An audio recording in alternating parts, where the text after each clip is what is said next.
Welcome everybody here to the top 5 plays of the week from Esports U Clutch Key, helping to bring you those top plays, so let's get things started.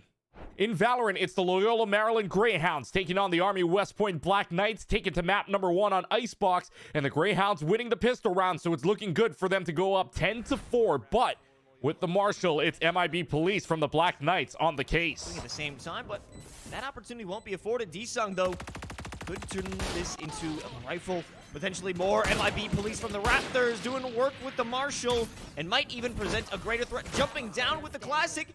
Turn into a right-click hero. A Marshal in hand. And MIB Police secures a 4K. Force round be damned. A heroic play from MIB Police, but it would be the Black Knights taking Icebox and winning the series 2-0. Let's go to Rocket League with the St. Lawrence Saints and the Bengals of Buffalo State. Down by 1 in game number 3, and the Bengals are looking for that equalizer in the final minute of the game. Luckily, Jesco decides that, yeah, overtime is probably a good thing going into the last minute. It's hard in order to even think about getting an insurance goal here.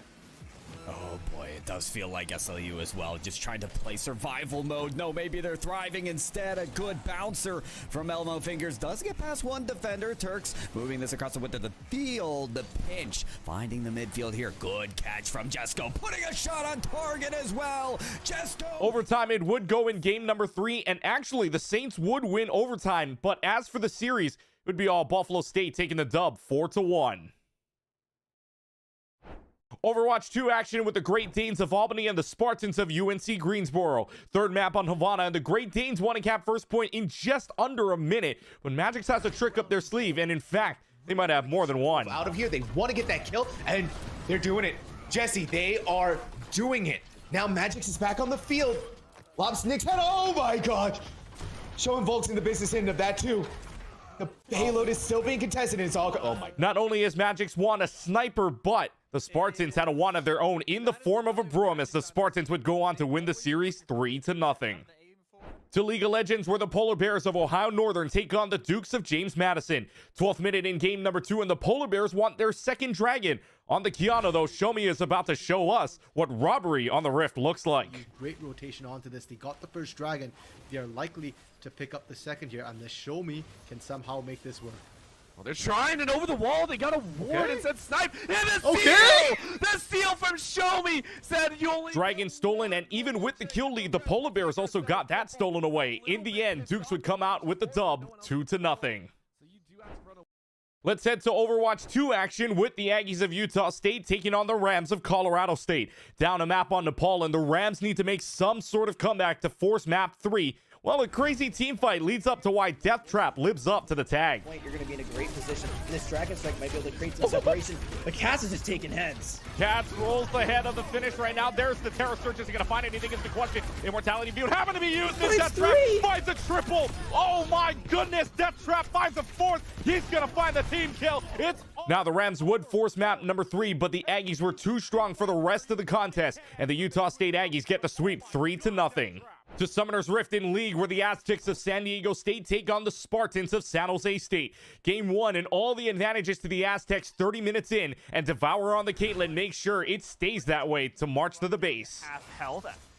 Actually, with the Chaos Storm dropped as well, that might be the go button as everyone follows the rock, and it's not going to be enough off the outset. Goku shut down in the back line, and it's all falling apart for this fight that San Jose chose to take. The ADCs are all together.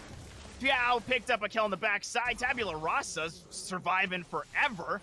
Eventually, the Aztecs would go on to win game number 1, but something clicks in the Spartans, and San Jose would win the series 2-1. To Valorant with Andromeda taking on the University of Houston Scarlet team. Map number 2 on Fracture, and Andromeda wants to push A site, but Binko is sitting around the corner, and even with little to no utility, Binko just finds a way to make heads roll. 1-for-1 trade, make it 1-for-2 as Slorth takes down Altier, trying to trade for Orchid. Binko now trapped in a corner. They're shooting out the Prowlers, and there's not a lot of places that Binko can go, but now only Slorth being the one peeking. Oh, Binko! What was that? Binko calls bingo on the ace, and it would be Houston who calls game on Fracture as they win the series 2-0. To come through, it's just playing aimbot. And that's it from Top Plays of the Week from Esports U. Thanks for watching, everybody, and until next time, this is Clutch Key signing off.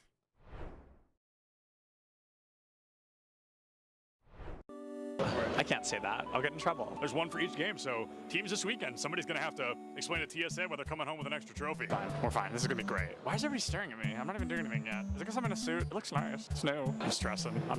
It's all right. We win these. We absolutely win these. I've never seen us lose these. I love him. I don't remember his name. What is going on, everybody? And oh, are we ready? I'll start over. Okay. What's going on, everybody? We are here at the Collegiate Esports Commissioners Cup 2022 in Atlanta, Georgia. The players are just now entering the arena for day one. A lot of them had the opportunity to be here yesterday to get jerseys, to get familiar with the area, and to get to know one another. But today, the friendly gloves have to come off, and they are all here. Earlier, I was talking to these guys. This mannequin, when they didn't have anything else set up, I could see it from all the way down there, and I thought it was a person. And I stood there for like 5 minutes, and I was like, why is he standing like that? And I thought it was like a smooth criminal. I thought somebody was giving us like a Michael Jackson impression, and then it was a mannequin. I was really embarrassed to admit that. Oh my God, that's a lot of people. Hold on, let's go over this window. Let's go over this window. It just keeps going. There's so many people outside. There are so many people outside. We're gonna interview people when they come in. I don't really want to go outside. It looks like it's gonna rain, and this suit is new. So, oh, there's Doc Haskell. Hi, Doc. How are you? He brings a full notebook with him and like writes notes down. It was pretty insane. He had it yesterday. He's gonna be coming through this metal detector right here. I don't know his name though, but I recognize his hair. Jen. You're Jen. All right, we're gonna interview Jen, who's supporting Kennesaw. I'm gonna ask you like a couple of very simple questions. Okay. Are we ready? All right, great. College. I really like Georgia College's color scheme. It's just red, white, and blue, I think, but I think they did it in a really clever way. Mineral area, wearing hoodies, even though it is 75 degrees outside here in Atlanta, Georgia. Absolute legends. If only Nick could hear you. Nick, come back. If he's over 100 feet away, he can't. You were whispering something, and he started smiling. I'm like, are you whispering? Oh yeah, because he's got his headphone in if we're close enough. But Bless you. Gesundheit. Gesundheit again. You're welcome. I'm gonna go find him. Oh, there he is. Oh my. Oh, okay. Real stuff is starting. Real stuff. Competitive integrity needs to be upheld. We gotta get out of here. Yeah, I don't want to get in trouble. I get really embarrassed when I get yelled at. 30 is Okay. Wow, it's not 10:30 yet. It's only like barely 10. Woo! All right, it's gonna be a long. Hey, what's up? Surprise interview. Join me over here so we have a cool backdrop. What are we here for? Rocket League. Awesome. I'm not gonna ask what school you go to because unless you swapped hoodies, that seems pretty clear. No, you know, I got my jersey on with my name on it. Oh, you do? Show us your jersey. Look at John T. Turbo here. Yeah, that's not his name. I just keep calling him that.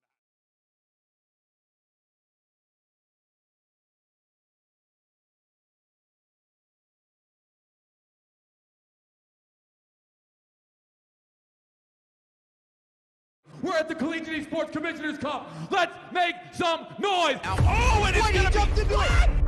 This corner judge is good for 1, 2, dip. He needs more. They're doing even more here. You gotta touch the point. Mr. College walks it in. Toy Boy, just gonna drop. Knife him. Right out in front. Yeah. 3, 2, 1. Running.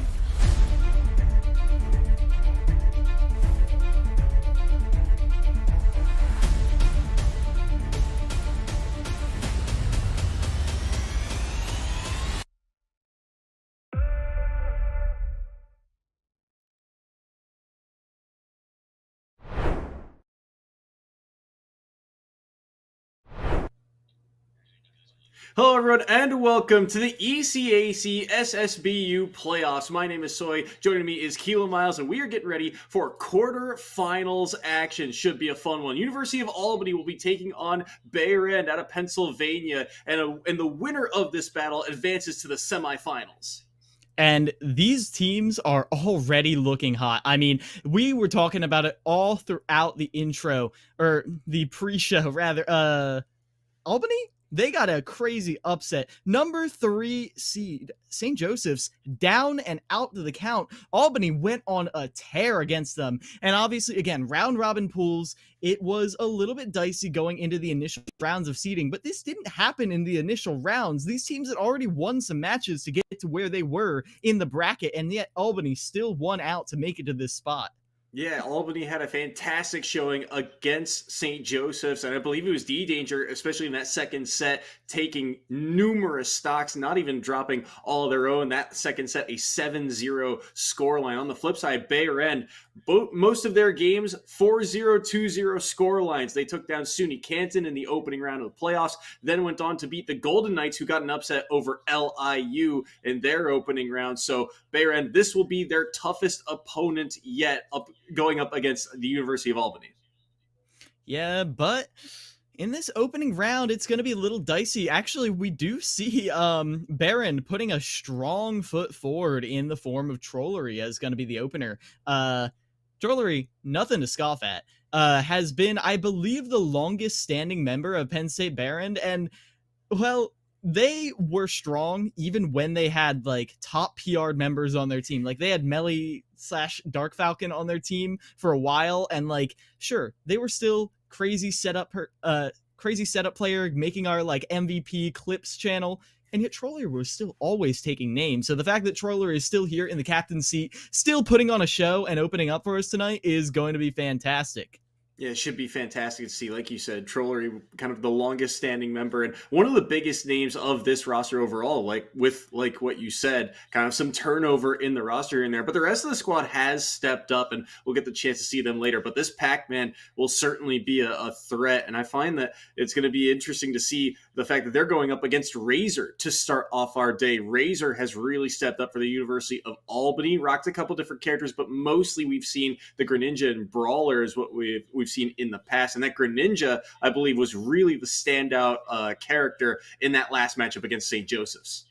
And both of those characters right there, what I'm looking to see is that touch of death hit and run play style. Because Brawler, Greninja, especially in the modern meta, can have a little bit of trouble getting in. Greninja is very fast, but is very limited in the avenues in which he can actually approach. Meanwhile, Brawler, again, a very deadly character, but well, sometimes it's hard to hit those like exact confirms you need. However, some people might be getting angry at me. I'm talking about the kills. I'm talking about the instant kills right there, because that's what you need to be doing against Pac-Man. He is going to keep you out. He is going to put you in a blender. But if you're able to get in there, thread the needle, get through the defenses, and lay on heavy damage, Greninja and Brawler are both good for getting one neutral win and getting like 60% off of it. Yeah, getting those specific setups to things like for Greninja, right? The dash attacks or down tilts into the combos. Getting drag downs for Greninja also could be important. Trying to catch out jumps out of disadvantage from the side of Trollery, something to kind of look at in this matchup. We'll have to see if that all comes to fruition as they're going through picks and bans now to get ready for this opening match. But it should be very interesting to see. I'm curious about what the timing will look like in these kind of neutral battles, because one of the things that we've seen from the past of a couple of different crew battles is that decision making of how long can I extend this combo for? How much can I get off the back of this combo? And a lot of players seemingly, when they get to this stage, they kind of cut that combo game a little bit short and go for those heavy reads just to see what that kind of panic defensive option is. And if it lands, it lands. And if it doesn't, then it's info gained. Yeah, and I feel like both of these characters, but Razor's characters in particular, are good at that sort of pullback, let you make a mistake kind of mentality, because both of them hit hard, but a lot of their punishes might be strings, not necessarily combos. And if you know when to cut a string short or cut a combo short, well, if someone's trying to, American air dodge in straight into a charged up smash, that can be crucial, because Pac-Man has a tendency to, live till 160, 180.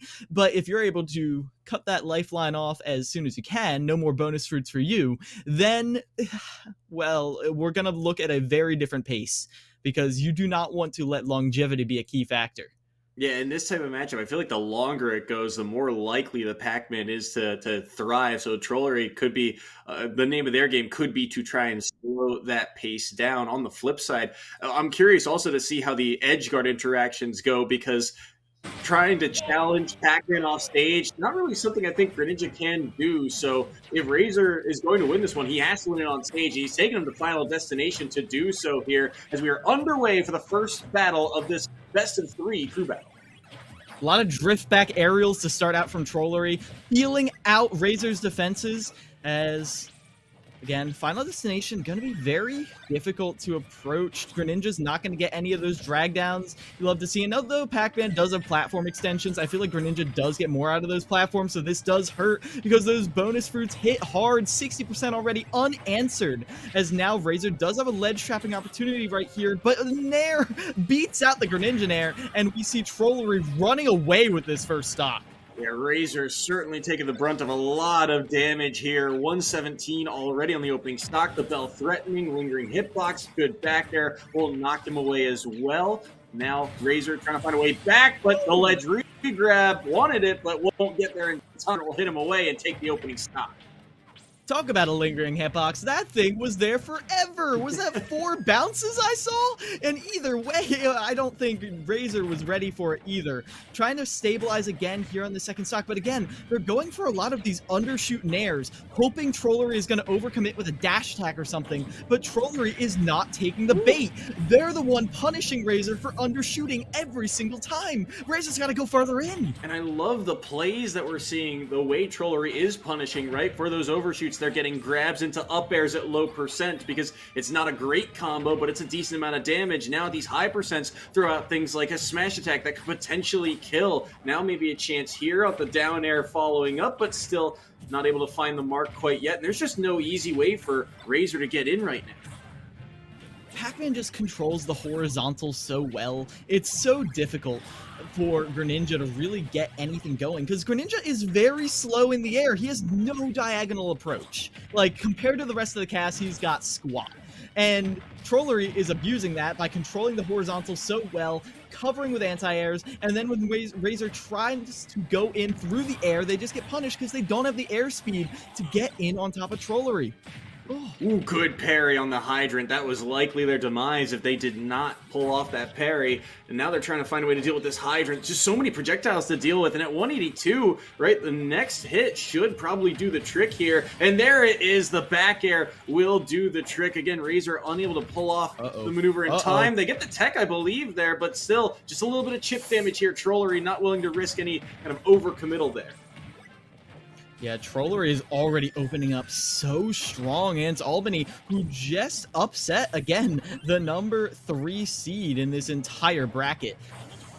Neutral get up off the ledge, Trollery back in center stage, forcing Razor out, and again, trying to space these forward as the extension off of the Galaga? Okay, Trollery, I see you. Ooh, my mercy, that side B, if that connected, that was likely the stock off the back of it too, because now you're dealing with a Pac-Man with a little bit of rage on the back end, and Greninja's not the lightest, but they get the counter, and they aren't able to take the stock quite yet. Actually, a little bit shocked at that angle, but they find the down tilt, which will lead to the forward air. So, one off the board of Trollery, but so much work to be done here for Razor to try and get something else back. And now with the bell connecting, just a forward tilt will do. Didn't time the charge, and that last projectile will do the trick. Few and far between are the opportunities you see that one kill, but it will get the job done, and down goes the first member of University of Albany. Yeah, that right there was a little bit scary if I've ever seen it. Trollery had like, what, 60% right there? And unanswered, more or less. But we saw stability. We saw patience, and we saw practice in the way Razor carried out that last stock.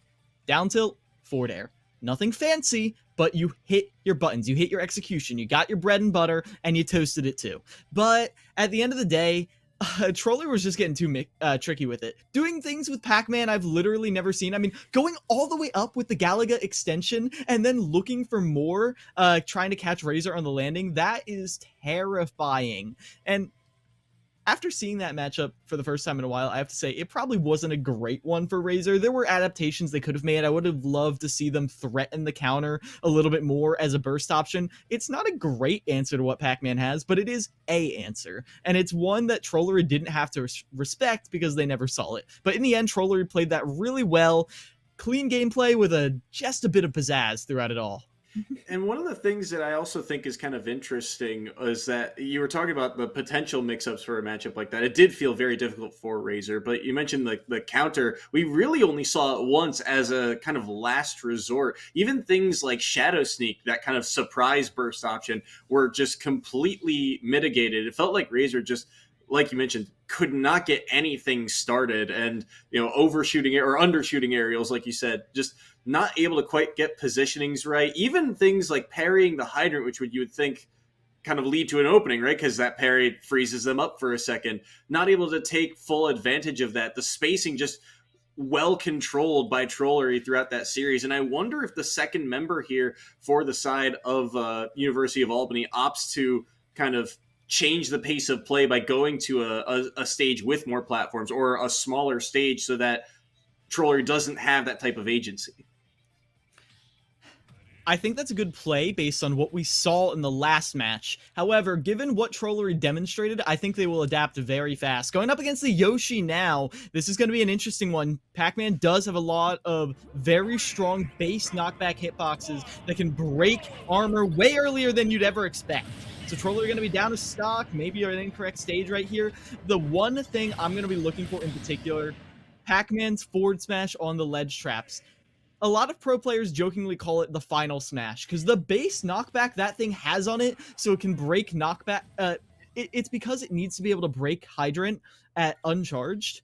That's why it has so much base knockback. But at the end of the day, if you can break Hydrant in one F smash, what are you gonna do to Yoshi's super armor? That's what I'm saying. Yeah, like, this could be very, very dangerous. And we saw the tag stepping in. D-Danger is that second member for the University of Albany, and they were the player that took so stocks in that matchup, or in their previous playoff set. So certainly playing hot on the Yoshi, and I'm curious again about how they get in against Pac-Man, because I feel like this time around now you have the speed and verticality, but like you mentioned, that armor might end up not being as kind of fruitful in this matchup.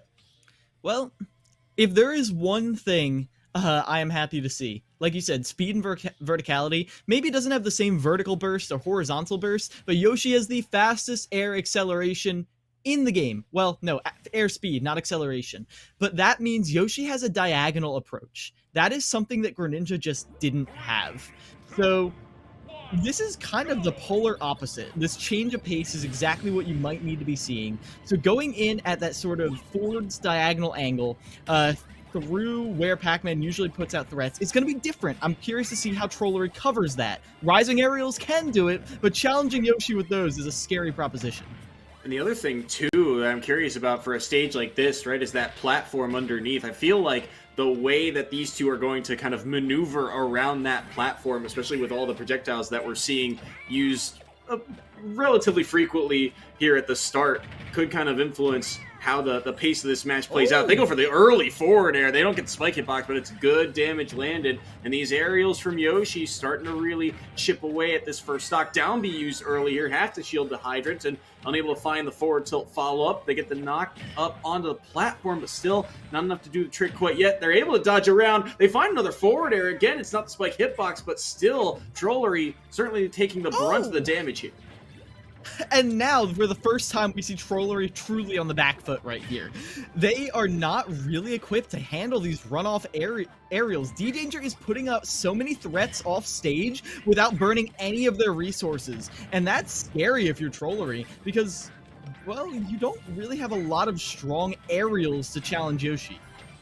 Yeah, all the aerials on Pac-Man are a lot more combo-based than anything. We saw the back air take a couple of stocks, but you got to get Yoshi up to that percentage, and that is easier said than done at the moment. 71% onto D-Danger. Projectile bell in hand. They're going to threaten it, but still unable to find the mark and fight through that Hydrant. Maybe? No, goes for the up smash, but pulled the trigger on it maybe a bit too early. Early air dodge used here. Should still be able to make it back, but it's going to take a minute. Great tech there on the back air as well, and Trollery able to survive for the moment. Yeah, Pac-Man, arguably the best recovery in the game. I mean, Steve probably beats him out at this point, but it's ridiculous how long Pac-Man can linger. But there we go, back air, edge guard situation, and all of a sudden this lead that D-Danger had opening this up is evaporating, because this is what we were scared of early on. Look at this. Living to 160. Pac-Man is nigh immortal. He just doesn't die off stage. You've got to kill him raw, and that's not happened so far.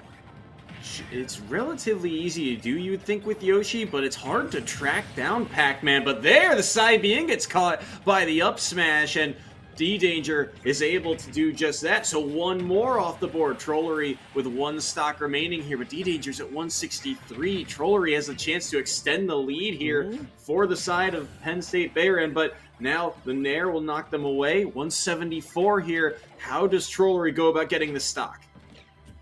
And this is where it does get a little scary. The thing about this Yoshi, well, you do have a lot of strong combo starters at the low percents. Rising back air, I mean, running in with forward tilt or up tilt is scary against Pac-Man, but if you catch Trollery out, oh my gosh, that was a call out if I've ever seen one. Going for that down air way too much, and so Trollery's like, okay, you want a lingering hitbox? I got a lingering hitbox for you. Throws out the grapefruit, and now we see Trollery giving D-Danger a taste of their own medicine.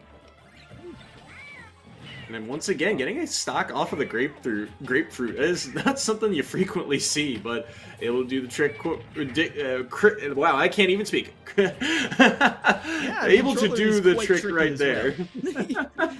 Well. Wow, well, stringing together some up airs, that is a lot of damage, and it's going to make taking this stock relatively easy. Still, though, you're going to need another neutral win probably two, maybe three more times the way this match is kind of paced out. Again, Trollery is getting to the percent where they're getting out of a lot of the common kill confirms, and yet we still see D-Danger going for them, going for drag down back air. An up tilt, a forward tilt, I think would lead to an up air at this percent, maybe even a down throw, but you've got to get that first. You've got to find that answer. And where's it going to be? Pops up with a down air, not going to kill quite yet, but it racks on more damage. The raw forward are going to be answered with the bell, and right now Yoshi just getting battered away. D-Danger cannot find the way in through this barrage. Back there shouldn't do the trick quite yet, but now things are starting to get real risky for University of Albany. D-Danger wants this stock, but the tech there might have saved him. Forward air spikes this time, and that actually, I think, worked against him. It hit him back into the stage, which means all that knockback gets kind of eaten away by the platform. Hold shield on the hydrant. The Nair will knock the Pac-Man away, but Trollery will be able to survive. Side B clips Yoshi as well. Now he's stuck on the platform. Can't find a way to land with that projectile lingering in the pocket for the moment. Hydrant, again, messing with the spacing and movement of D-Danger. He goes in with the forward air, still unable to find it. Scramble situation, panicking with these aerials, but the back air will knock him away once more. And preserving this stock right here for D-Danger is crucial. Merit a shield at ledge will probably do it, but D-Danger gets aggressive going out there, and that's untechable right there. I think D-Danger might have made it back, but that was commitment, showing that they know, okay, not going to challenge the side B this time, but that up B, I know you're at high percent, I can punish you right there, and that's exactly what D-Danger ended up doing. Clipped Trollery with the back air, and that is 2 stocks remaining for D-Danger. Second player right here. Yeah, and I love that in this situation, D-Danger was kind of able to threaten Pac-Man off stage, right? Because you mentioned it earlier, right? Pac-Man's recovery, it is one of the best in the game. They can linger off stage for so long. They've got so many options to try and recover. But you saw that D-Danger had answers for it. He said, okay, well, if I just space well enough, I can get this back air into stage and at least, test them, make sure that they're ready to tech the stage. And at that percent, yeah, that's untechable, but still, at least they were able to kind of make Trollery feel a little bit more unsafe than they were in that opening series against Razor. 100%. I mean, we saw Trollery have to go out there with the recoveries, because for, I would say, a good 3-4 seconds during the recovery, the drop zone, the area of ledge where you can just run off and throw out an aerial without jumping, that was a threat zone for those 3-4 seconds. And so Trollery had to use their resources, wait it out off stage, and then finally get their approach. And yet still, we saw D-Danger go out, threaten aerials, go back to ledge, and running out a second time was what finally did Trollery in on that last stock. I think it was also interesting, too. We saw D-Danger, especially early on in that game, go for a lot of early, challenges off stage, right? The runoff forward airs that you don't get the spike hitbox, but, or even if you do, it was such a low percent that it didn't matter. They were able to recover at the end. So getting aggressive very early on in that game, and then towards the later portions of that game where the percents were really starting to be in the red, you saw, I guess, a little bit more patience and a little bit more reserve from D-Danger in terms of just kind of lingering around the ledge with things like neutral air and back air and so on and so forth, just being a little bit more cautious and careful. So picking and choosing those moments to be aggressive feels like there's a little bit of a trend developing for D-Danger. Yeah, and I'm excited to see where else this takes us as D-Danger, as you were kind of touching on there, a lethal player. Always looking for when they can drop the guillotine, when they can get a big opener that just flattens the stock outright. Because those runoff forward airs on a lesser character would just kill. I mean, Pac-Man is kind of a unique get-out-of-jail-free situation character, but at the end of the day, most characters, if they get caught by one of those runoff forward airs, even if it's not the spike hitbox, you might just be dead. And so you've got to be really aware of how hungry for your stock D-Danger is going to be. And it's not just when you are yourself are off stage, as we saw from that reverse egg lay. D-Danger is more than happy to just yoink you off stage themselves while going out to finish you off. Yeah, I mean, and that can really turn the tide of a crew battle, especially like you mentioned, if Pac-Man's got one of these really strong recoveries. I'm not 100% sure if Behrend will opt to play one of those characters, but you think of characters that have lackluster recoveries, like a Little Mac or something along those lines, right? One good aerial off stage and there's just nothing they can do. That's just their stock forfeit. Some characters don't have that verticality to them. So I'm curious to see if D-Danger kind of continues to stay aggressive at these kind of low percents and looks to take those stocks early, because in the later kind of portions of those stocks, right, when things became a little bit more scrambly, where it looked like there was going to be a lot more kind of trending towards the red, they played a little bit more passive. They played a little bit safer. Not sure if they're going to be able to do quite that against Whack on the Peach here on Kalos as the stage pick. Not one we see too frequently here, but this is a tricky matchup. I feel like I haven't seen this character duo since Melee. Yeah, I mean, Peach is going to be a little scared. Being a floaty, you're going to be hit by a lot more low percent confirms right there, but you're going to get out of the standard kill confirms. You're not really going to get hit by your down throw up airs, your up throw or up tilt up airs. But even so, you've got to be careful about your tricky movement, because while Yoshi has tricky approaches, well, Whack is going to be very tricky while in this like square around themselves with these float movements. They're kind of struggling to get big openers right here. This shield is not cracking at all from D-Danger. No, not quite yet. Good back air will knock them away for the moment. Whack early air dodge back to the ledge.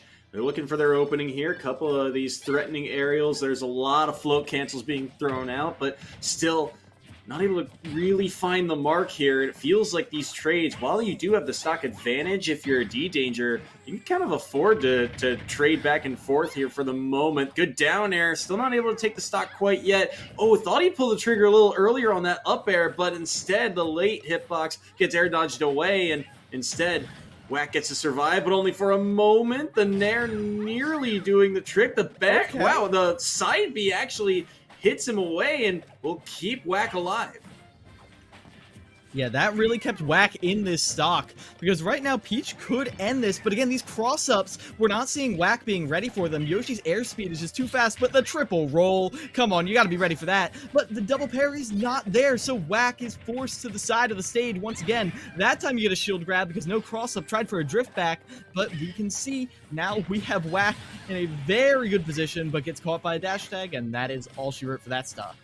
Good forward air there will take down the first stock of Whack, which does even up our stock count, but it's still 100% lead here, 135 to 14. Good grab, back throw incoming. Shouldn't do the trick quite yet, but will he be able to make it back to stage? Good drift back there at the last moment to get closer to the ledge, away from that up smash. So D-Danger surviving here at 155. Down smash won't do the trick quite yet. It's not like Melee. That was a kill move back then. Here it's just a lot of damage. It's up to 180, but now look at the combo game here. Oh, but the last up air missed, and they get punished by the up air of Peach, and Whack gets one back. I love that. Interrupted their own momentum right there, if you saw, with the float, and then dropped right down just enough to scare... Oh my god. Wow. He just he died. She died. Whack is dead. Or lost the stock. Sorry, Panda, but okay, here's an opener, but again, you can't get this big damage. I remember Whack's stupendous combo game, but it's not enough right here. Whack was going toe-to-toe with G Extreme last time we saw them on stream, but they're not able to do that same sort of aggression against a character like Yoshi, who, while it's overplayed, can just kind of double jump out of a lot of these almost true combos. They're looking for one opening here. They're using a lot more turnip this time around, which I do like, kind of threatening that projectile to try and interrupt in theory, but still, Whack gonna look for something going to need something a bit more here, because feels like D-Danger, they are finding everything right now. There's another up tilt to land into an up air, but still just a little bit more damage. 80% here, good nair on shield, but maybe a chance here. Both dashing back and forth. No one wants to kind of overcommit to an option here in such a tight game. Yeah, D-Danger showing themselves to be a major threat. Up tilt, not going to do it quite yet, but grab game right here. Knowing that you can't get the up air, so D-Danger waits for Whack to make a mistake. That's that pullback playstyle I was talking about, Soy, and D-Danger is looking for it. They're looking for this kill, but right now they're trapped at the ledge. Oh, that forward air nearly led to the up air, and if that connected, that could have been the stock. Good nair at a shield, but again, just holding, playing defense. There, they get aggressive with the runoff forward air, throws out the up B as well, and will all the heads of back air connect, and will take the stock down, and D-Danger's brought it back. The Great Danes retake the lead. Oh, Whack had so much right there. A 60% lead, a ledge trapping situation, but Soy, they could not clean it up.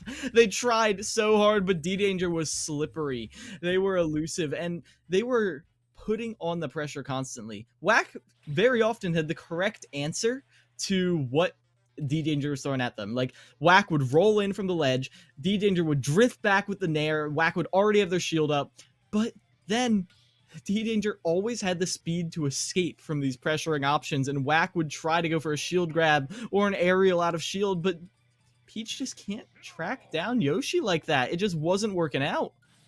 And even in the moments, right, where they get something like a grab off of the missed cross-ups, even in the moments where they did get the right answer, it didn't really lead to all that much, right? A back throw at high percents wasn't able to kill, or, trying to follow up with the aerials that Peach has, things like forward air, there was just enough time for D-Danger to typically shield those options. So that speed differential just playing to D-Danger's favor. Felt like Whack was just, frames away from being able to punish, but unable to do so. And because of that, especially one of the things that sticks out in my mind about this matchup in particular is that with both characters, at kill percents, when I think about who's going to win in those kind of, panic situations, I feel like Yoshi's got the better, or at least more dangerous aerials, right? And both of these characters, they kind of want to jump at you in a way. So I feel like as the percents started to get higher and higher, it played more and more to D-Danger's favor. But now they're going to be going up against a whole new behemoth. Ares rocking the Incineroar here on Kalos. All right, there's been a lot of talk, a lot of gossip about Incineroar's fear factor right here, and it certainly needs to come out big to not only take a stock from D-Danger, but go all the way. Great opener, controlling the ground game right here, not letting D-Danger get away with any of these cross-ups. 2 clean punishes, but there's an opening from D-Danger. How far is it going to go? Not that far. They get revenge, and now this is a scary situation. You saw a double roll away right there. They do not want to get caught by this.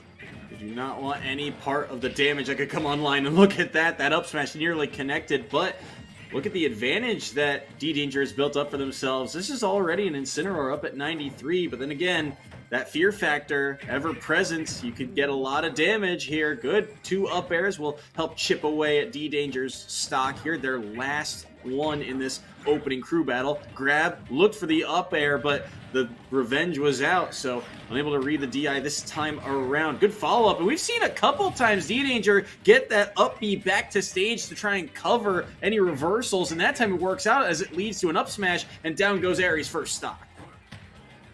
Drops down with the Nair, using that lingering hitbox to beat out Yoshi. Just kicks them right out of that forward air. They don't want any part of that. I love these very, very non-committal down airs. And yes, a single hit right there catches them, goes into 2 up airs. 76% already on Ares just for trying to punish a down air.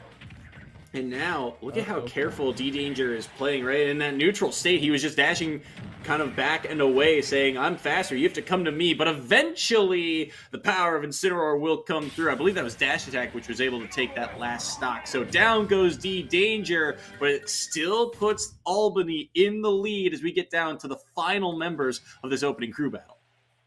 Yep. This is, well, a lot closer than it felt. Sorry, Razor, but D-Danger's run was kind of scary, but so was Trollery's.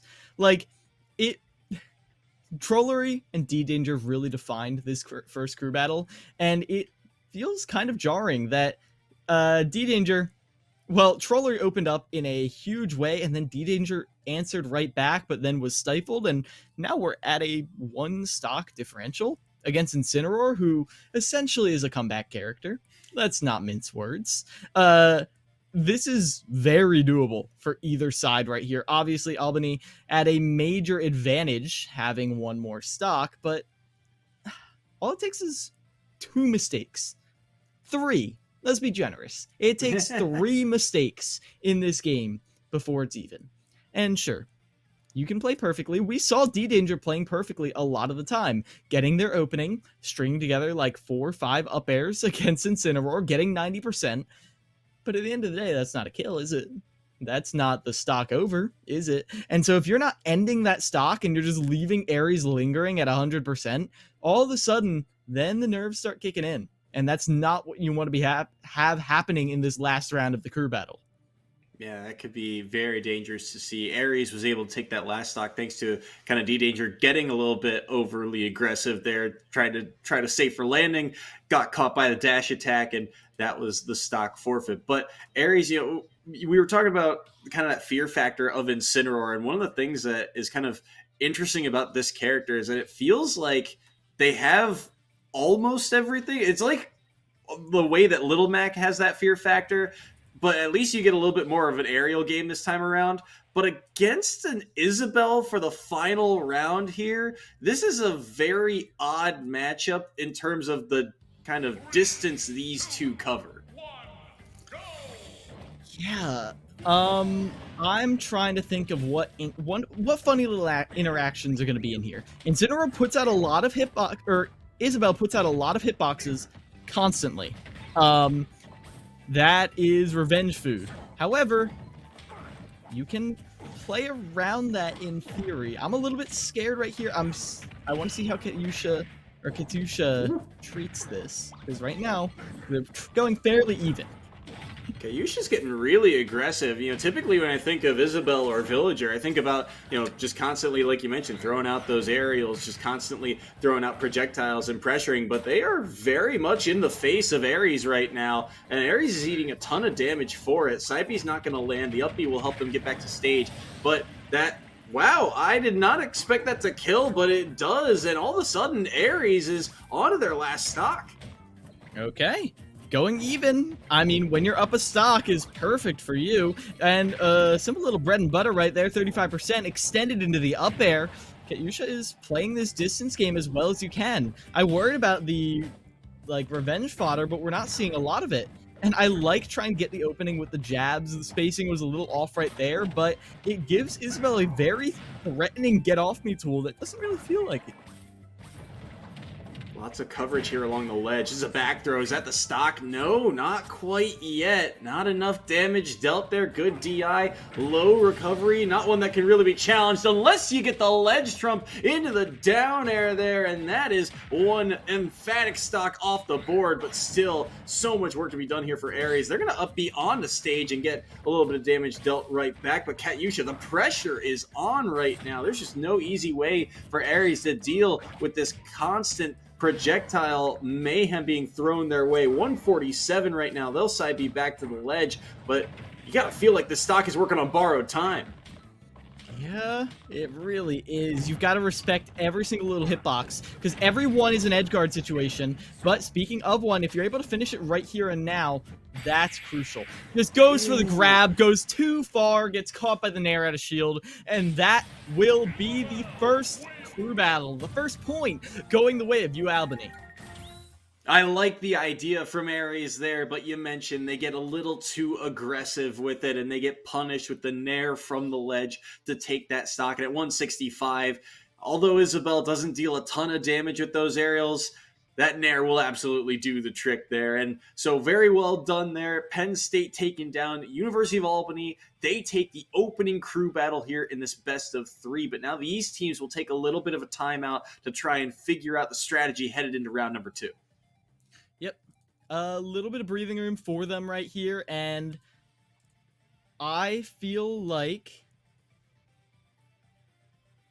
I was a little bit curious by that match that was just sent, or the message that was just sent in the chat, but just figuring out how we're keeping track of scores. Regardless, winning with 2 stocks right there, but now you have a better idea of what's coming at you. If there's one change that you need to make, you do not want Razor going up against Trollery again. Because I think Razor is a great player. Razor showed their bread and butter combos. They showed how disciplined they can be with their movement. They just didn't really have a lot of options against someone who controls space as well as Trollery. So you get Razor in against Ares, against Whack, and I don't know how the matchup goes exactly, but I'm sure it's going to be a lot more back and forth. I'm certain of that. Yeah, I'm curious to see what kind of matchups they go for here, because that matchup between Ares and Katyusha felt a little one-sided. Katyusha very much so controlling the pace of that game and not giving Ares a whole lot of opportunity or windows back into the game. I will say towards the end, it did look a little threatening, right? With Incineroar at max rage, they get that first side B to knock Isabel off stage, and Isabel's very light, so Incineroar could take those stocks early. That's why I like going for that grab there along the ledge. Even forward throw probably won't kill, but it kind of resets the situation, and then Isabel's at an even higher percent. There's still a better chance to take that stock. And then when it gets down to 1 stock apiece, it resets the situation. But like you mentioned, Incineroar is kind of a comeback character in their own right, so it's still very doable. That being said, it just felt like such a struggle to get to that point, and I feel like that's not what you're looking for here with your back against the wall now, your tournament life on the line. I feel like you're going to have a little bit better of a chance maybe going up against Razor or D-Danger. That being said, we know Razor's combo game is very strong. It just got shut down completely by Trollery in that opening set. So I guess my question is, what's the character that you want Ares to go up against? If the Isabel feels rough, but you haven't really tested the waters of Razor's combo game, do you want them to go up against the captain that is D-Danger? It just feels like it's a hard place to try and slot this Incineroar in. I liked Ares. I feel like the Isabel was a little bit tough to deal with, but I think Ares can do work against any one of these 3. In particular, I feel like Razor is where I lean a little bit towards, because of the fact that at the end of the day, while both Yoshi and Greninja have to initiate, Yoshi can be a little more ambiguous about it. Meanwhile, when Greninja is falling on top of you with an aerial, there are a lot of situations where he can't even cross you up.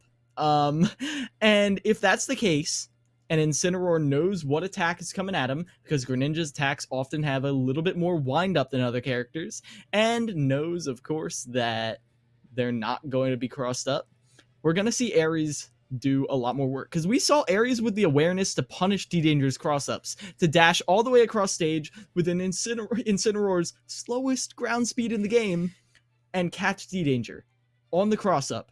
So if they're ready for that, they will be ready for anything that Razor's character can do. Yeah, Ares, I mean, again, I like the Incineroar pick, just felt a little rough against Katyusha. So I do like the idea of trying to get them matched up against Razor. We'll see if that comes to fruition, as that first pick is a blind pick, I believe, for this opening battle.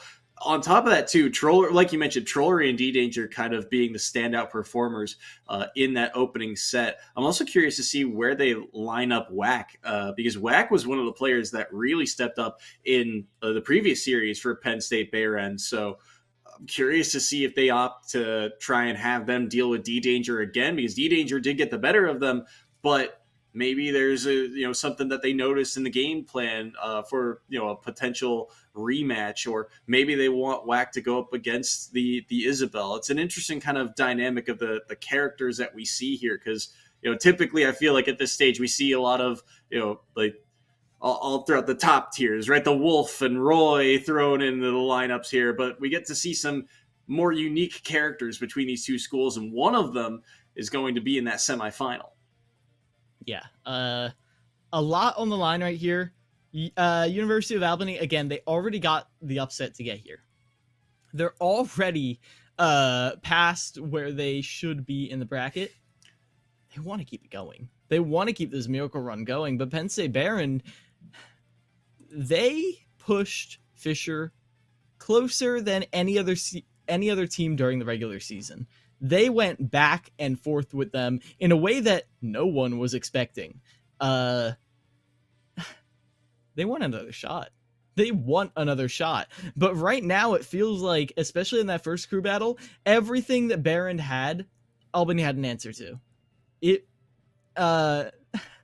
So now we get to the quarterfinals. Now we get to how we're going to decide this match, because these teams are taking their sweet time to get in, and we need to see what they've got. Okay.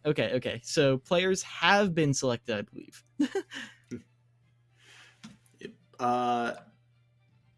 We'll get those players locked in momentarily for you, but yeah, this is a very closely contested quarterfinal, and it's interesting.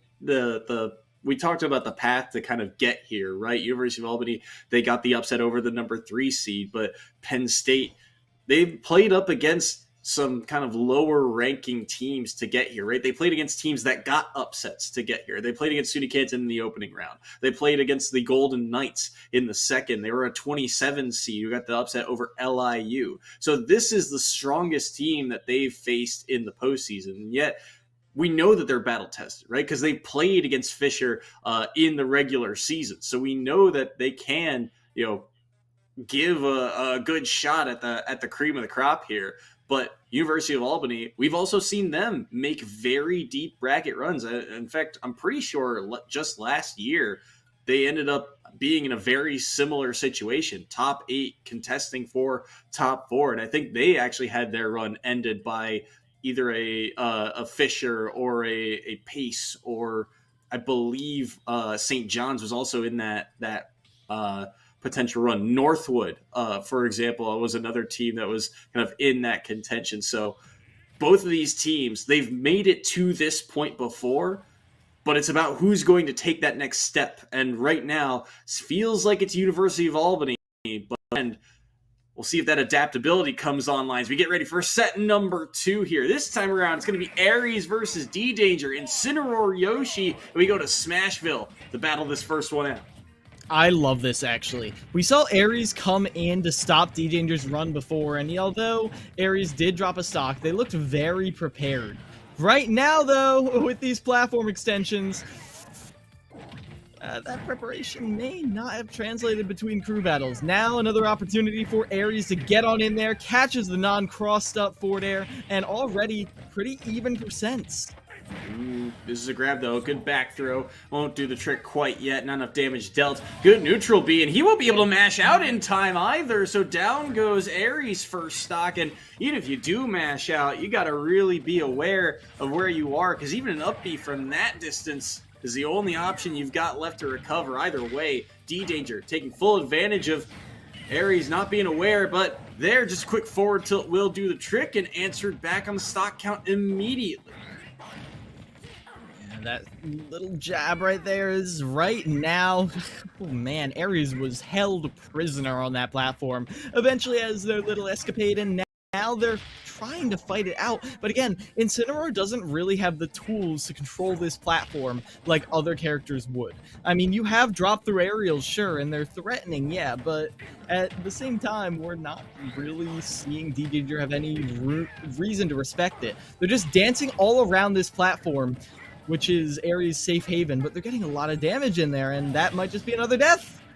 Yeah. Wow. 2 for 2 on the neutral B, and Ares now certainly up against it. They got to find a way to come back here. Good forward air will knock them off stage. Don't think, no, they do have the double jump, and then now look at the combo game. The reversals here, but speaking of reversals, there's that revenge online. Do they find a hit here? They got to find something good. Back air fighting through that up B as well. So good damage dealt, but they still got to find a way to take the stock. Up tilt right here, looking for the finisher. Forward air. Again, not quite enough to do it. Finally, the back air, but no, Yoshi hangs on. So survivable. And another egg lay. They're looking to get the finisher right here at 63%, no less. But this time, we see Ares ready for it. But just a raw forward smash. Go back to the other side of the stage. When he calls out the neutral get up as well with that down B. And wow, spot dodge will just do the trick into forward smash. D-Danger clutching up, getting a 2-stock there, and surviving Ares and University of Albany back into the lead. Now, Soy, we were kind of caught up in the hype right there, in the back and forth, in the scramble situation, but we do need to confront the fact that D-Danger really just got off ledge, forward smash, spot dodge, forward smash to end that. And like, Yoshi's forward smash is a good move. Don't get me wrong, you know, everyone loves to talk about the little pullback you get and how it can trip up people, but we really did just see forward smash to finish that off. But sometimes that's the only change of pace you really need. Ares doesn't have a lot of ways to vary their approach, and they were kind of in the rhythm. They were feeling it. They were going even with D-Danger. So D-Danger just stopped playing like D-Danger, and instead, I mean, you heard me say it twice. Forward smash. Especially since you can kind of, in this battle in particular, D-Danger could get away with that because Ares' spacey was just a little off in a lot of cases, right? Think about the grabs that they missed out on, right? They only really got one, I think, off of a missed cross-up, but that's what they were going for in that last moment, on that last forward smash connected. They wanted dash-up grab, and they just whiffed on it. It was just frames away from landing. So, you know, Ares not really able to connect a lot of hits together either, not really able to get a lot of combos, which Incineroar won't be able to in theory, I guess, against D-Danger, right? Things like that up tilt at the high percent, they weren't able to really follow up with something like an up air. And they were able to land revenge back air, which was good, but those aren't, you know, true combos. That's just one thing led to another. So D-Danger kind of taking advantage of the situation, realizing that Ares is not really able to string things together and just punishing the little mistakes they were making throughout that series. Yeah, and speaking of strings, D-Danger opening that up with a stupendous string, just taking them all the way across town and city, getting 90% and a stock.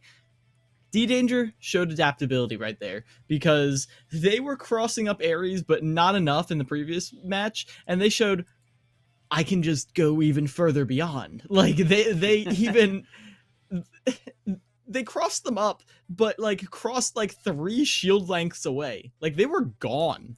I think the only thing you maybe could have done is drop shield side B, one of the most insanely committal options that Incineroar can do. So now it's going to be Trollery stepping up to the plate, hoping to put a stop to D-Danger's run early on.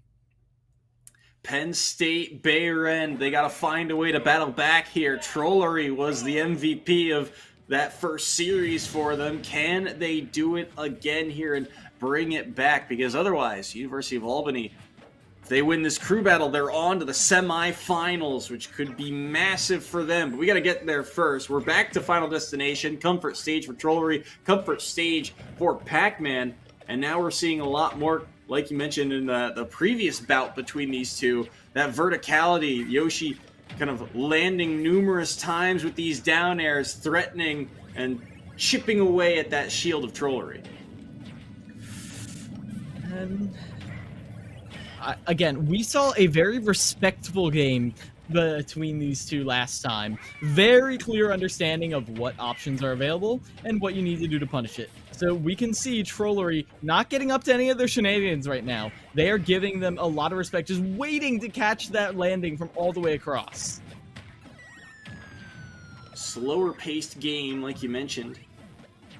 Kind of respectful, knowing that that one opening could mean a lot. They get the neutral B, but the Hydra actually pushing them away messed up the follow-up, so Trollery able to escape for the moment. Lots of rolls here, but none really being punished. Another Hydrant landed. Good nair in the back air will help do some chip damage. Another neutral B, but again, the Hydrant being active just means that D-Danger cannot get the follow-up here. You see D-Danger looming with these kind of just neutral dashes, waiting, looking for some kind of punish on landing, but unable to find it so far. And the Hydrant drops down again. Nair rockets in off of the Hydrant, but we're not really seeing anything. Just going in for these landing Nairs. This is the most even game you could possibly have, except... Oh! That was clean. Hits him out of the air with the forward air, and then there's D-Danger was in the air to get the back air. Excuse me. That was so well done. It threw me off because 9 times out of 10, when you see that forward air spike, Yoshi's love to go for that up air afterwards, but he recognizes, hey, they're holding out and away. If I throw out the back air, I can likely catch them, and they're able to do just that. So the follow-up was clean. Down goes Trollery's first stock here, and that's a pretty significant lead built up here for the University of Albany, is still on this really opening stock because D-Danger only dropped 1 to Ares. So still a lot of work for Trollery to do. Apple threatening, love that hitbox looming and the way that they're trying to find a way to take the stock. But they read the air dodge with the Nair drifting so far out, threatening so many kill options. And they're gonna find the jump from ledge as well via the up smash. And now look at the lead the Great Danes have. D-Danger was inside Trollery's big yellow head right there. I mean, come on, drifting all the way out there and then catching the jump off the ledge like that. That was brutal. And obviously, D-Danger, this is best case scenario. Albany already up a point, and D-Danger was, I mean, who else is going to stop him? I mean, Trollery is not like the be-all, end-all, but still, you're on your second player. If Trollery goes down right here, you've got 3 stocks to go up against the team that took you to last player. I mean, this is terrifying. This is do or die right here for Trollery, and well, the Hydrant will start the doing. Get 1 off the board. Can they find a second here? That is the question. Good early combo will help get 21 on the board. Another up throw up air. Just slowly chip away at this stock. Slowly work away at it. Just try and mitigate the damage dealt to yourself. Death by 1,000 cuts is the name of the game right now for Trollery. They're able to land the Hydrant as well. Won't have the time to charge up the projectiles, but a lot of these backers are landing, and now they're going to catch a landing with a forward smash as well. So there's still a chance for Trollery to shut down D-Danger. Will they be able to find a way to do so? Good down air lands, and now D-Danger, they are the ones who have to be a little bit more careful on this last stock at 112. Seeing that, oh my gosh! Pac-Man still lives. Easily. But this is how we saw that last game end. That back air could have been it right there, but D-Danger knew not to overextend. Where did the key come from? And Where how did did it come from? What even was that sequence? I don't know where the key came from, but somehow it doesn't kill. And now D-Danger surviving at 160. Oh, I think they rolled back into the apple, though, and that will snipe them out. Trollery will shut down D-Danger at the cost of 2 stocks. But boy, oh boy, University of Albany did a lot of damage there. D-Danger, what a streak they were on today. Yeah, Trollery right there at the end there was playing a little bit of find the lady. Like, oh, keep an eye on the ball. Where's it gonna be? Where's it gonna be? And then there's just a key out of nowhere. Like, and the balls in this case, the cups that are moving around the table in this case are the Hydrant, Trollery themselves, and the bonus fruit. You've got to keep track of all 3. Where are they? What are they doing? And why should you be paying attention to each one at any given time? You can't keep all of that at once, especially not in a scramble situation. D-Danger, they navigated that very respectfully. Don't get me wrong. I mean, come on. They took Trollery to last hit, last stock, and they were at 2 stocks themselves. That's a win in Albany's book if I've ever seen one. But Trollery really pulled out all the stops in that last sequence. Yeah, they really did. And I mean, like you mentioned, there's just so much to keep track of. And on top of that, right, you got to interact, or you get those weird interactions like apple into hydrant, and all of a sudden it gets blown back. And that apple, it doesn't feel like a lot, but that hitbox, that is a killing projectile, especially at those higher percents. And so that's what ended up doing the trick there at the end, just barely catching D-Danger, and they're able to get that first member of the Great Danes off the board. But still, a lot of damage has been done. Like we mentioned, D-Danger taking 5 stocks, half of the crew already eliminated. Now, Trollery, they're stock here. Can they cut into this lead that the Great Danes have built up for themselves? We'll have to see who that second member is stepping in. And the Isabel tells me that that is Katyusha stepping into the ring here for the side of University of Albany. Isabel Pac-Man is one that I've rarely ever seen. I can't say I have either, but I understand it in concept. We're going to be seeing, honestly, I think Trollery closing the distance. Because, I mean, Katyusha, has the nair, has the jab, but at the end of the day, they don't have a lot of tools that make Pac-Man go, I don't want to be anywhere near you. Meanwhile, Pac-Man has a lot of approach tools that can just end your life. So I am expecting to see a lot of this brawling playstyle coming out from Trollery. That's interesting, because that's something that we really haven't seen from Trollery today, right? It's been a little bit more passive from them. That pocket also being constantly kind of used here by Katyusha. We saw them use it to pick up the hydrant. We saw them use it on, or threaten to use it on one of Pac-Man's other projectiles already. I believe they already have one in hand here. Hydrant. I believe it's a hydrant actually in the pocket of Isabel at this very moment. Do they opt to use it? Yes, they do. They actually drop it straight down, and that's a decent amount of damage dealt right back. And just like that, after all of that early brawling action, it's an even percent game. And tosses him back right here. Trollery being pressured on that platform. But again, this is the exact situation we saw where it's like Katyusha going even, but then they just slowly start getting the advantage. And at these high percents, it gets harder and harder to do anything about it. Bell in hand right here, but they get right rid of that. They're like, nah, that's too much of a liability.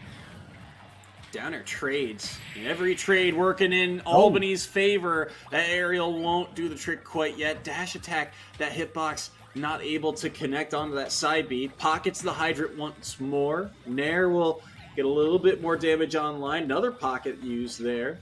Now the orange used and unable to connect in that situation.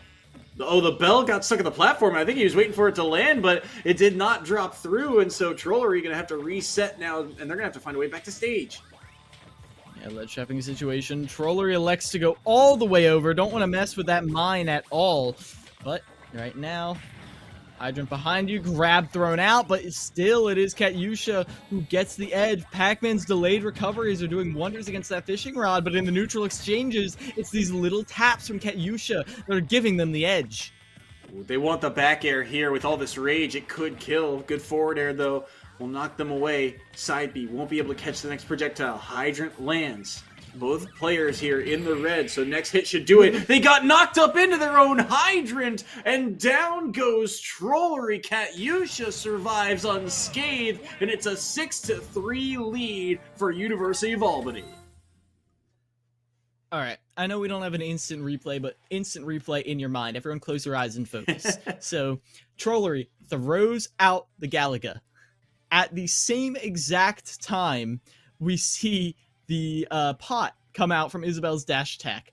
Pot pops the hydrant up and also Trollery up into the hydrant that was just hit by the pot, the hydrant that was weakened by the Galaga, and then because of the dash attack, Katyusha also caught the Galaga. So like even if they weren't dead, they were still in an advantage situation. Only 2 buttons pressed right there, but so many things happened off of them. Yeah, and somehow, some way, Katyusha comes out on top in that situation. Like you mentioned, knocking up the hydrant into, and the dash attack still able to connect there and have that perfect angle back into the hydrant. I actually thought for the moment that Trollery was the one who got the hydrant to kind of work for them, right? Because once that hydrant is bouncing, it only works one way. It's not just a active hitbox that's just out there. It works for a player. It's only going to be working against your opponent once it gets kind of knocked up off the ground. But Katyusha just felt like they, again, similar to the first set, feels like Albany just has an answer really for everything Behrend is asking. And the Isabel is able to deal with the hydrant, deal with a lot of Pac-Man's projectiles. D-Danger shuts down this Incineroar. And now you're down to the last member, likely Whack from what we saw earlier today, the Peach. But unless we see a Pocket or another player from Behrend's bench come into the lineup here, Albany, they just have such a substantial lead that this is going to be a tough ask for the last member of Penn State. If anyone can do it, it is Whack. We didn't really get to see Whack on full display because of the Yoshi. Yoshi's not going to get comboed. Not by Peach combos. And even though Peach technically has the ability to then follow Yoshi through the air without a double jump and anti-air them, realistically, it's not going to be happening every single time. So, yeah, Whack's trump card, their punish game, was out of the picture against D-Danger. Now, let's see what the game plan looks like. Because, again, we saw Whack as the answer to G Extreme from Fisher College. We saw Whack going toe-to-toe with the Pichu combo machine and, well, coming away bruised and battered, but you should see the other guy. So, now, here's an opportunity right here for Trollery. I'm hoping this is our end. It does not appear to be. So we're gonna make sure this is all set, make sure everyone's feeling good about this connection. Rut-row. Could be a controller difficulty as well. They might reset. No, looks like they're.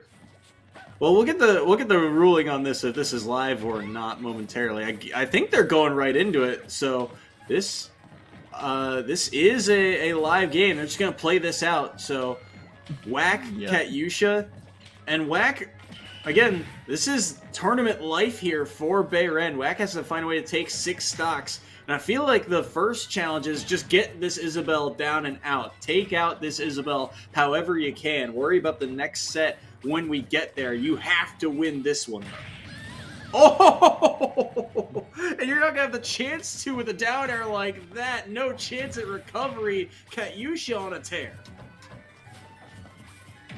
Yeah, this is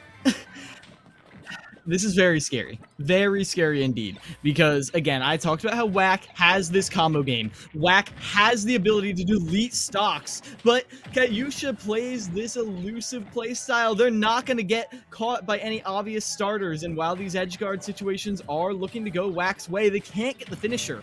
So this is going to be Whack once again having to win neutral, but the back air is not going to kill them yet.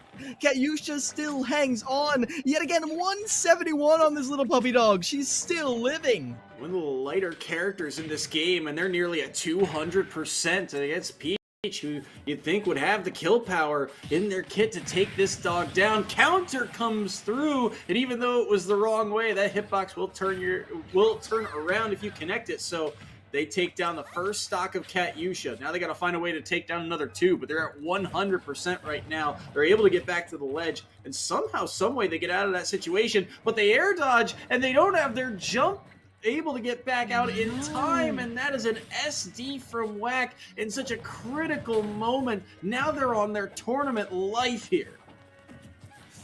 Yeah, I mean, Whack is definitely, a lot of Peach players are, definition of candles at both ends. Just constantly going hard, but at the end of the day, one little slip up and then you're down and out. Peach's recovery is amazing on paper, but at the same time, one little mistake and you're done. So right now, we need to see a miracle play right here. If Whack can eliminate Katyusha, maybe they stand a chance against this last player, but Katyusha is not going to make it easy for them. They're going to make Whack fight for every single neutral opening.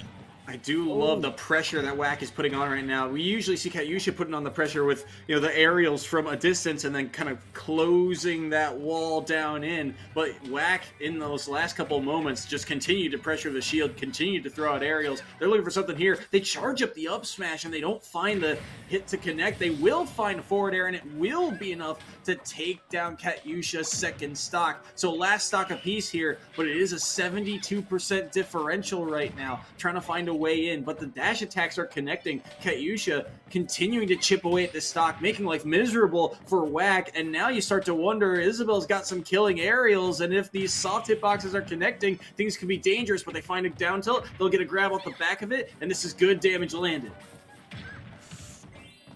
Ooh, situation on the platform, but you need a way to follow Katyusha off stage in a way that Katyusha isn't going to punish you for. But the fact that Katyusha can just throw down that Lloyd rocket, throw down a mine, and they're like, okay, you want to combo me, you can do it, but not past this point right here. A literal line in the sand, and they defend it, fighting back with the forward air against that aggressive attack from WAC, and that will be Katyusha standing strong as the back half of Albany holds true.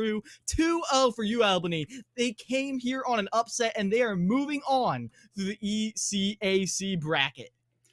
What a play. And I don't know if you caught this, but that was a Stitch face, that last turnip. And he caught it on that forward air. So there was a chance for that situation to be turned around on its head. But instead, Katyusha comes up clutch, and University of Albany, fantastic showing here. They take down Penn State Behrend. They are on to the semifinals, and they will play the winner of Fisher Spring versus Old Dominion, the 2 seed and the 7 seed. So they're going to have to take down another top dog in those semifinals, whoever it may be. But what a great showing by the Great Danes in this one. So much good esports. Exactly that. The fact that we're not tying it in necessarily to athletics and NCAA eligibility. Like Carolyn, we probably have 3 or 4 schools that are under athletics. And I know it puts them in a difficult position sometimes trying to make some decisions. I got a request recently to consider allowing part-time students to participate during this year, because some schools struggle sometimes to fill out all the games that they want to play with us. And we held off on that for now. We defer to the institution and say, what's your policy for those that are under student development or activities? What's your policy for allowing students to participate? And if you certify that they're eligible under your current policies, then that's good for us. I also think, and I was part of some of the conversations early on with the NCAA years ago about the NCAA getting involved as a Division II representative, and I was crossing my fingers that wouldn't happen, just because I think this needs time to grow, and expand. Can I ask a question, because you mentioned part-time enrollment, and one of the things that we've done here is that as a conference, we've just set eligibility standards, full-time enrollment, making progress towards your degree as the institution defines it. Are you guys doing something like that as well? Because we've gotten that part-time enrollment question and we've said no. Yeah, no, I don't think we've gotten that far down the line, Carolyn, to ask for that. I think we kind of put it on the institution, but we do say that the student has to be a full-time. Now, they could be a full-time grad student, but they have to be full-time as from what the institution decides.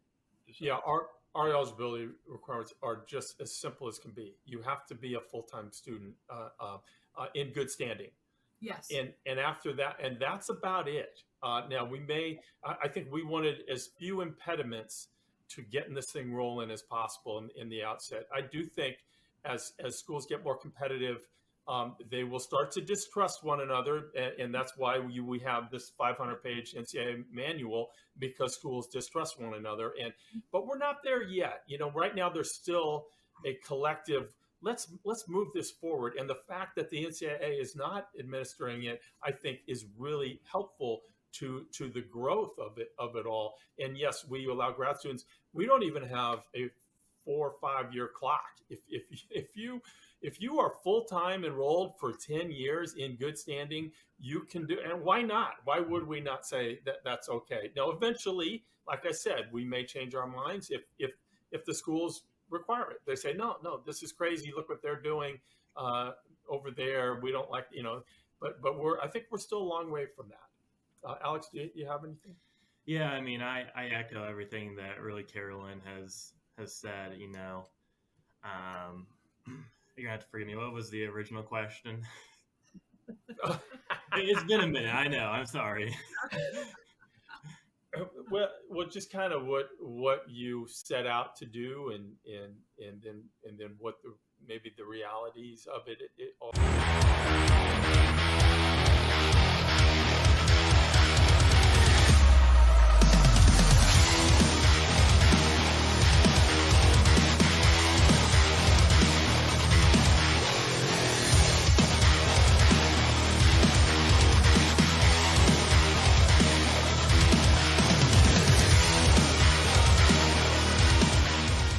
https://twitter.com/Septilence. Don't put that in. I'll get in trouble. So that's worth it. Did I get too close to the camera on that one? A little bit too close. Should I? Oh, should I back up a little bit? Okay, sorry about that. My bad. I've been awake for probably close to 32 hours. I have to hold my keyboard the normal way, because if I do it, I feel like I have arthritis, and I hold my keyboard like that. It blows my mind. I can never do that. This guy right here, he's got his keyboard off at an angle. His isn't that extreme. There's a kid all the way down on the far end who has his keyboard all the way at a horizontal. That's really cool. They're gonna be at that table right over there. Public information? Oh, I don't know. But this isn't live, so it doesn't matter. It's not live, but you and I know. Yeah, we know. I'm not gonna tweet it. Awesome. What game do you play? Smash Bros. Who do you play? Is it embarrassing? Is it like Villager? Yeah. Is it Villager? Am I spot on? Oh my god. Is it the Ice Climbers? No. Is it Game & Watch? No. Is it Pichu? No. Is it Wario? No. I can keep going. I think I can name every character in the game. Is it? Did I say the Ice Climbers already? Yeah, you said them. Is it them? No. Is it them a second time? No. Okay. All right. Oh, is it one of the Links? Yes, it is. Is it Toon Link? It is. Oh, that is pretty embarrassing. That is rough. Who do you play? I'll give you $20 if you guess correctly right now. First try? Give me a single hint. It's an obscure character. Obscure character. Not played very often. Is it Wii Fit Trainer? Oh my god! I'm the interviewer for a reason, baby. I do what I do. I don't need the money. I appreciate it, though. I appreciate it. So Bowser Jr., Wii Fit, and I forgot already. Are you all lying to me? Am I being gaslit? No. Bowser Jr., Wii Fit, and you told me already. Oh, Toon Link. Yep. Where's my main support at? Who are we playing this weekend? A lot of Brig. A lot of Brig, really? Brig Lucio, probably. Brig Lucio, really? I shouldn't say that too loud. I don't want to give all your strategies. It's over-under? What do you mean over-under? Like, do we think we're going to podium? Do we think we're going to come in last place? Not last place. Not last place? Certainly not last. What about, 5th place? That's doable. That's doable? That's winnable? 3rd place? That's where things get dicey? That's very doable. Okay. First place? That's very doable. First place, very doable. Love it. That's the mindset. That's what he loves to hear. Yeah. Oh my god. Hold on. Cut the cameras.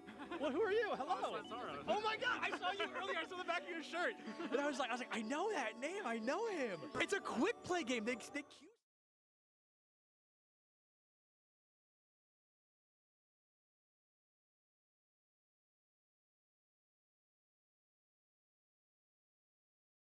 We're at the Collegiate Esports Commissioners Cup. Let's make some noise. Oh, and it's gonna jumped into it. Corner judges go for 1, 2, dip. He needs more. And they're doing even more here. You gotta touch the point. Mr. Collins walks it in. Toy Boy is gonna drop. Knife him. Right out front. Yeah. 3, 2, 1. Running.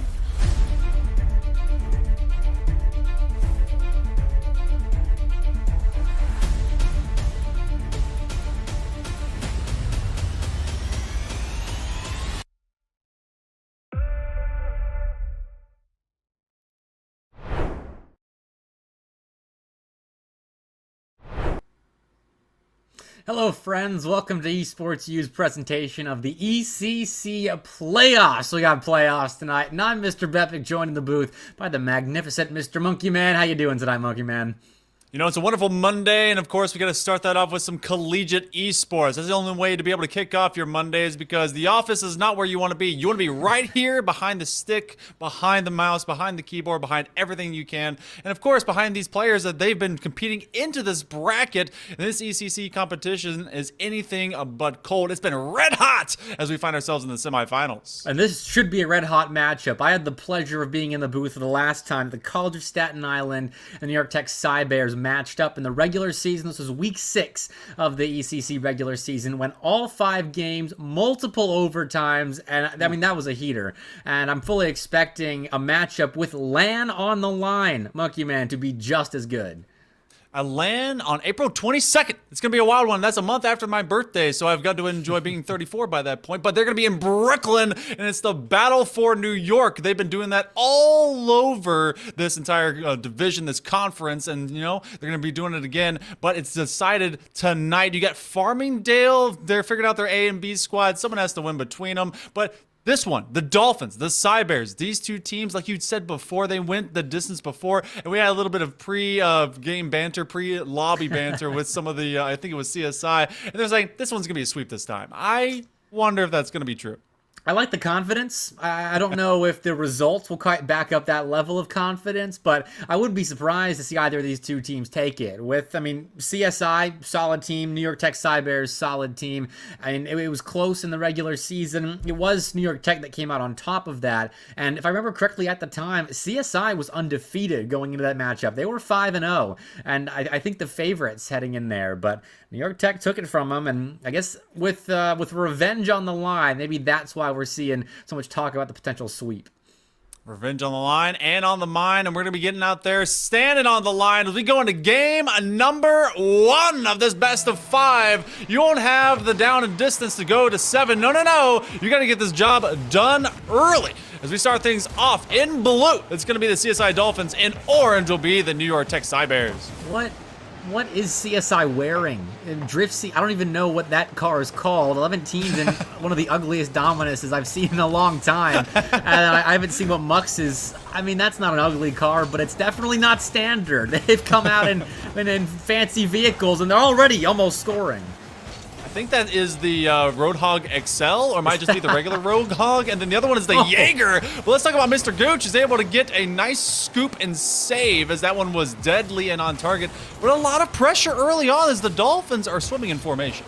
Yeah, Drifty's playing the Roadhog XL, if you're correct, very nicely. I'm surprised. And sorry, that's not a Dominus that 11-10 is rocking. Again, my car name knowledge is awful, but they're getting pressure as a result of it. So the Dolphins not feeling too bad until they concede. Costello, the opening score, 1 minute and 1 second in. Costello in the Stocktain. How boring. But not boring is this immediacy on the challenge. That one came off the wall, and then the rotation. They were thinking they could just drop that ball into the back corner, and that is the Ripper. I haven't seen that car in forever. That used to be the one I loved because an old school Wasteland where it had the weird concavity to the back corners. I used to love driving around that car. Oh, that map was mental. A throwback for sure. I can't believe those substandard maps were ranked once upon a time. I can't believe these cars are in a semifinals match with the spot on LAN on the line. They're going back and forth, so I guess we can stop talking about the car choices as finally CSI get there first. Hey, they're just so good. Doesn't matter what they're wearing. They're just putting these things on target. And Costello was expecting that next shot, that next touch to actually go in front of them to the opposite side post. But what a putback by, I think, Driftsy, as they just forced that one above. So, again, both these teams trading some blows. But the difference right now, we've seen a lot of CSI running it downfield, and all of one mistake opened up that shot opportunity in favor of the Cybears. This is their first kind of extended play, and it's broken up by a nice demo in the midfield there by Driftsy. Off the ball movement, key here to create a little bit of space. And here's Mr. Gooch responding in kind. There's return fire. Mux takes out Deny before they can turn it into a score. And just like that, the waves have calmed, and we're back to even standing with CSI, back to their regularly scheduled programming, possessing the ball in spades. I don't think I've ever seen a Cybear well, at all. But I don't think I've seen a Cyber having to swim against Dolphin either. And they've been having to really dig deep into these riptides, as there have been a lot of shots ripped directly on target, looking for the squishy save, and they will dunk it through. That is Mux. You got to be ready for him, because he'll get through too. And that is now the Dolphins taking the lead. That was creative. Mux faking Mr. Gooch and dunking Costello after deny. I thought Driftsy was touching the ball initially. I don't think anyone really knew what was going on in that play except for Mux. And well, it's a nice goal, and that's the lead back in the hand. Actually, no, for the first time in the hands of Staten Island. They'll grab it for their own, and now we got to see an answer from the Cy Bears. And I haven't seen too much from them offensively, Monkey Man. They've had one stint of solid offense that they've been able to put on the Dolphins so far, but that's about it. Yeah, this is not looking like, you look into history of that Week 6 contest between both these schools. This is not looking like a school that had contended to go to game number 5. Right now, they're very slow, very asleep, very much not able to threaten much more than a single counter play, but multiple secondary, tertiary, quadriary, whatever number touches keep being found consecutively by the Dolphins. A setup to no one because Driftsy had rotated early, but this upfield pressure, I can understand why you're confused if they'd had the lead. It feels like the Dolphins have just been in the lead the whole time, but they've only recently caught up. They make it double, though. Well, that's a nice 3-goal run to make up for the lack of a lead early on and giving up first blood in this first game. That's clean from Mux. Speedy. Mr. Gooch, 0 boost, creeping out, doesn't think that second touch is coming, and it does. And CSI has just had that one greater notch of speed throughout this series compared to their counterparts. They've burned a ton more boost, almost 2,000 units of boost more than their opponents, and I think that's kind of where the differentiation's coming from at the moment. You're using that awesome new stat tech, aren't you? Absolutely am.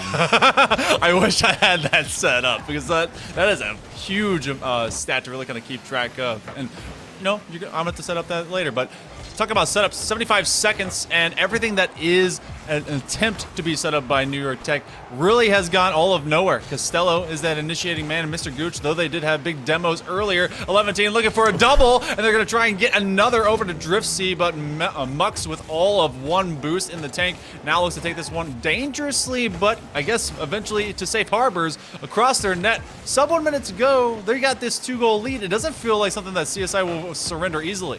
No, especially not with 11-team going for air dribbles, going for insane sledgehammer dropping double taps. I think CSI is in control right now. I mean, they've got 65% field domination. They've been attacking for that much of the game. And with 30 seconds left, we have to see 2 seriously impressive counterattacks out of the Cy Bears, because that's all they've been able to score with thus far, and I feel like it's all they're going to be able to score with in the final waning moments. But here we go. There's one. I'm proven wrong.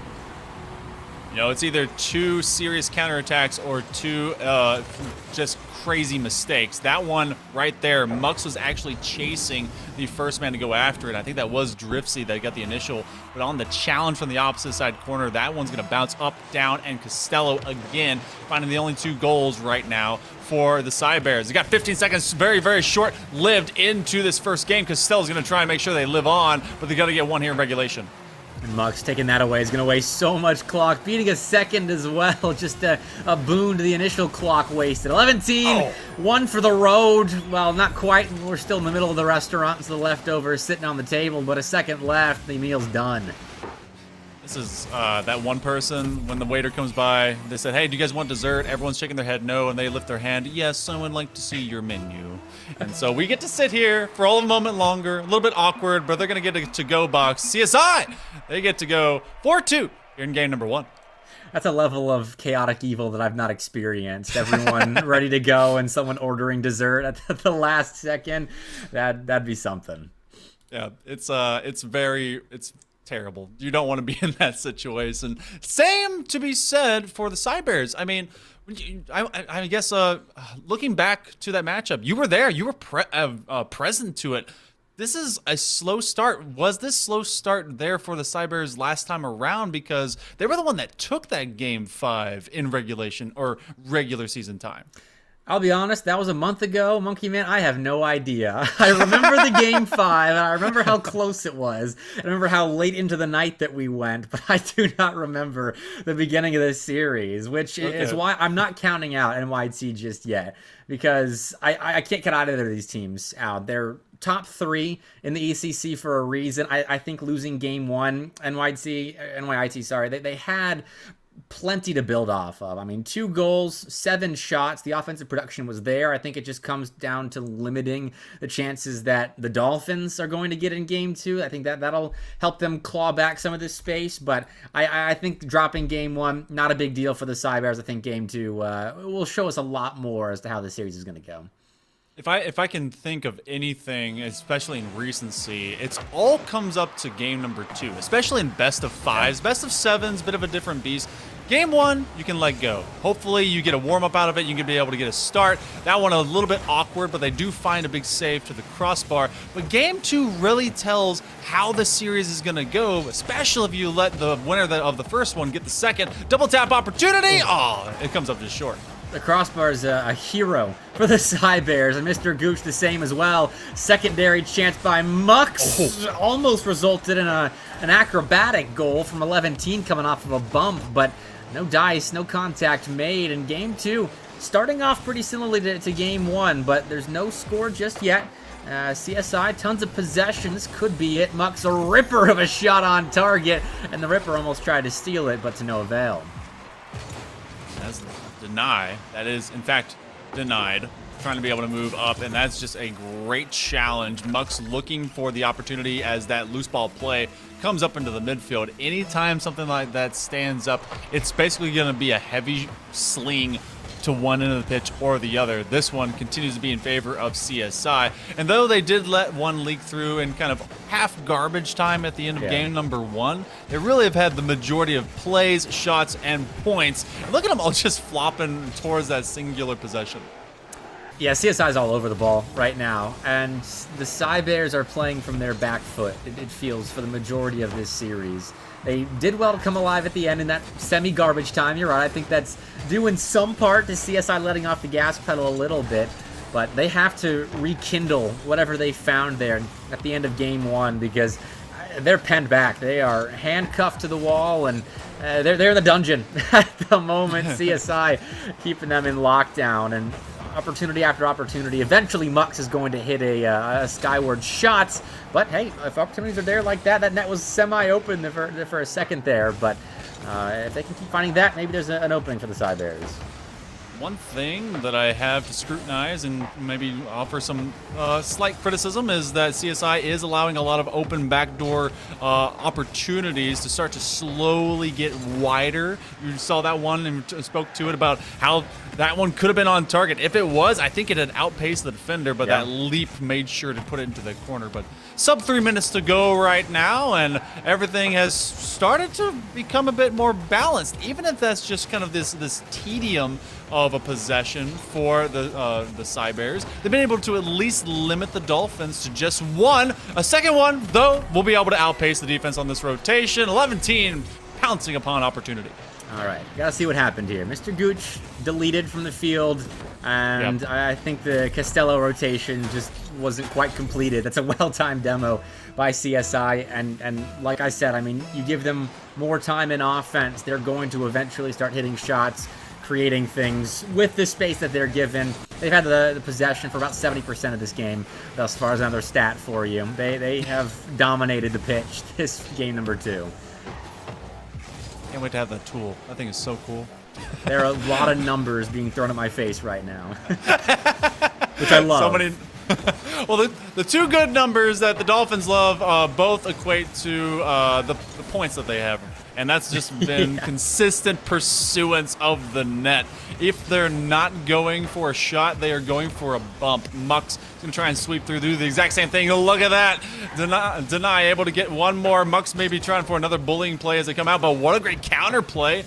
11-10 has been that glue for the squad to really be able to just make ownership of these sweeping plays forward and back off lateral walls, but we're in that waning 100 seconds. We've seen not a lot of improvements. Gotta make sure if you're the Dolphins, you just keep playing cleanly.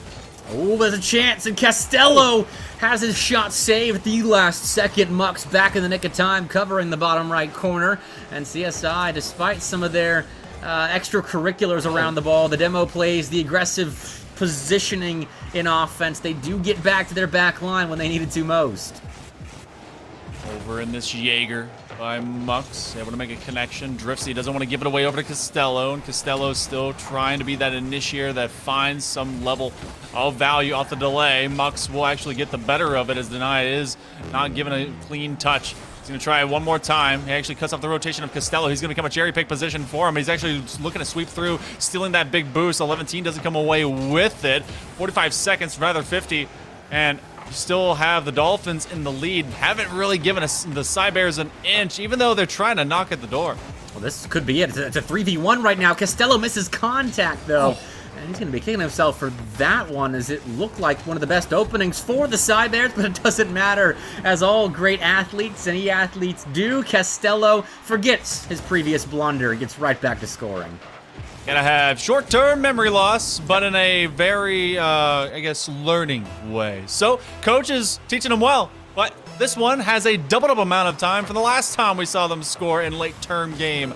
So they gotta find this in this half minute. Deny looking to slow it up, but 11-team is just gonna dive through. Great demo, and they're trying to give it over to anyone that may come up, but they're only lending one player up, and they should be able to keep this one pinned back for the Cybears. They're playing controlling, finding demos, looking for bumps as opposed to challenges, but an opening given.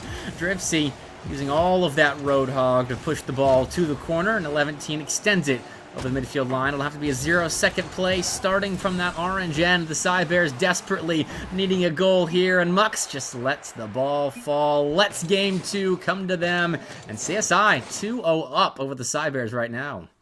You know, we were talking to him in the pre-lobby, and even though New York Tech does, in fact, find the offensive advantage here, and it was CSI having to find a lot more saves, 4-2, but of those 6, 5 of them are coming from Castello. And you have the 1 assist off of Mr. Gooch on that play, but it was so late term in the game, Mr. Bepic, that it seems like CSI had a much more even venture throughout this game, and they were saying it was going to be a sweep. They're very much primed for that. And they're backing it up with their early game play. Their late game leaves a little bit to be desired, but that first 2.5 minutes of play from CSI has been dominating. They gave up that one first goal in game 1, but outside of that, they control the ball so nicely in the NYIT half for the first 2.5 minutes. And then it slips a little bit. Then NYIT has chances in the blue end. They're able to close down the field domination stat that I've got right next to me, but they're still getting outpaced. They're getting outboosted. The boost game firmly in control of the Dolphins as well. I think they've spent more than 1,500 units more than the Cybears the last 2 games, and that speed makes it so hard to play offense. The Cybears right now are playing Rocket League in an impossible difficulty. And they're doing a good job. It's manageable for them, but they're not getting over the hump and taking games. I give some leniency to a squad that lets their in-game slip just the tiniest bit, as long as the job gets done. Yeah. That is the stat that matters the most. Getting the W versus the L, that part of the alphabet is what you love the most. That's why my last name is awesome. Go W's go. But the first half minute of play, it's going to be CSI. Again, they're going to be taking that push and trying to find massive value from it. Same thing for Castello. If there is a shining light for the Cybears, it's Castello being able to at least find this net and keep them in this series, and not been able to really kind of keep themselves in each game. This is better, though. I mean, Castello and company, which is what the offense of NYIT feels like sometimes, they're keeping control of the ball nicely. They're not allowing field domination to slip early on into the hands of CSI. They're playing offense right now, and they are going to have to retreat after Mr. Gooch misses that ball at the midfield line. And, oh, this is actually a really good chance. Mux up, soft touch far corner. Won't hit the mark, but CSI nearly converted on their first real counterattack of the game. And it's just a quick update. The winner of this, I mean, if CSI hang on to their current series standing and take this series, they're playing Farmingdale A team on land in Brooklyn in those finals, Monkey Man. They were able to take down the B team. Farmingdale was 3-1 in their semifinal. You know, I love those in-program kind of rivalries because, you know, you both have a big chance, but ultimately it comes down to did the main varsity squad take it? Well, they did. So basically proves to the coach that they put the right people in the right place at the right time. But then you're going to be out of program, and you're going to see if you can be able to take it against another school, and that's going to be that big fight in Brooklyn. Can they disrupt? Costello gets a tiny piece of Driftsy's front bumper, and based on the scoring we've seen slowly dwindle between each of the first and second games, I can very much see this going to a 0-0 OT to have to decide that semifinalist moving into that land. I'm with you right now. This is so much more even than the previous 2 games. Good save by Costello to keep your semi-prediction intact. 11 trying to blow it up and is 50 all the way back. CSI using Driftsy on the back line to potentially find a clear, but now it's Mux all alone in defense. Stuffed by Costello there. 11 in the vicinity of the ball and the clean double off the sidewall and a bit of a half chain dash as well. Just get a little bit of speed heading in the offensive direction, but we continue to go back and forth. CSI push back and NYIT push back in kind. Halfway point of this game come and gone. We're still 0-0. You're in NYIT trying to really find those developing progressions to be able to do find these pushes upfield. And guess what? You're giving it to your ace in Costello. This was drawn up after this great challenge by Deny, and Costello just goes forth to try and find the first lead here in game number 3. Yeah. Space was given to Costello by 11, who's been solid. I mean, defensively, and he had plenty of boost right there. I think just side flipped. Costello made him pay. So the offense still running through Costello for the Side Bears, but they've got a lead again, and with 2 minutes left, this is a decent amount of time to have to defend, but it's not the 4.5 minutes they had to defend in game 1. That's going to be finding another counter clear, which this one could be very punishable. The breakaway, the foot race. 11 catches up and slaps what could have been a 2-goal lead just out of their hands. And again, Costello looking for their 4th goal here on the series, but Mux gets pushed back before that could start to develop. Waning 100 seconds. It's starting to feel a little bit faster for the Dolphins as the Side Bears have been able to at least hold this lead for a bit longer than before. Driftsy in immediate chase, and Costello, you know that even though he's been, you know, it's a team game, he's got to feel like all this responsibility kind of rests on him for getting those good first touches. Oh, no, absolutely. I mean, I don't think anyone else has scored a goal for NYIT this game, aside from Costello. I'll double check that, but at the moment, Costello is getting the best touches, the best opportunities for the Side Bears. And here's another one, but no boost. Big demo, Mr. Gooch, though, on the back line, being just as clutch as his counterpart in the offensive end. The captain steps up for that save. 50 seconds to go. 11 looking for a pass. Can't quite adjust. They ran out of that tank boost.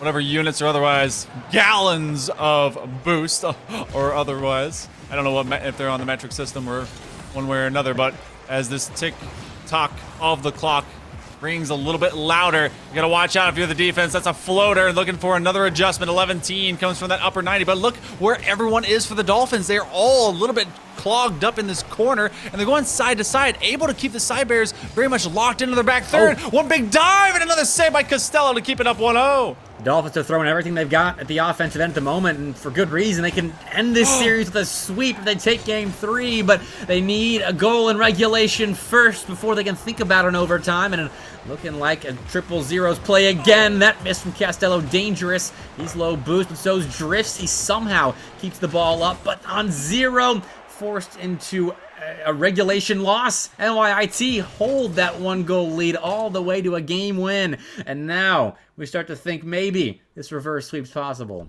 It's, hey, you know what? The only way you can start going to reverse, you got to start getting momentum. And so finally, the Side Bears, they grab a little bit of that. A big counterplay turns in Costello, again, being the lone goal scorer, but that shining light is a bit brighter for NYIT. 6 saves and 4 shots.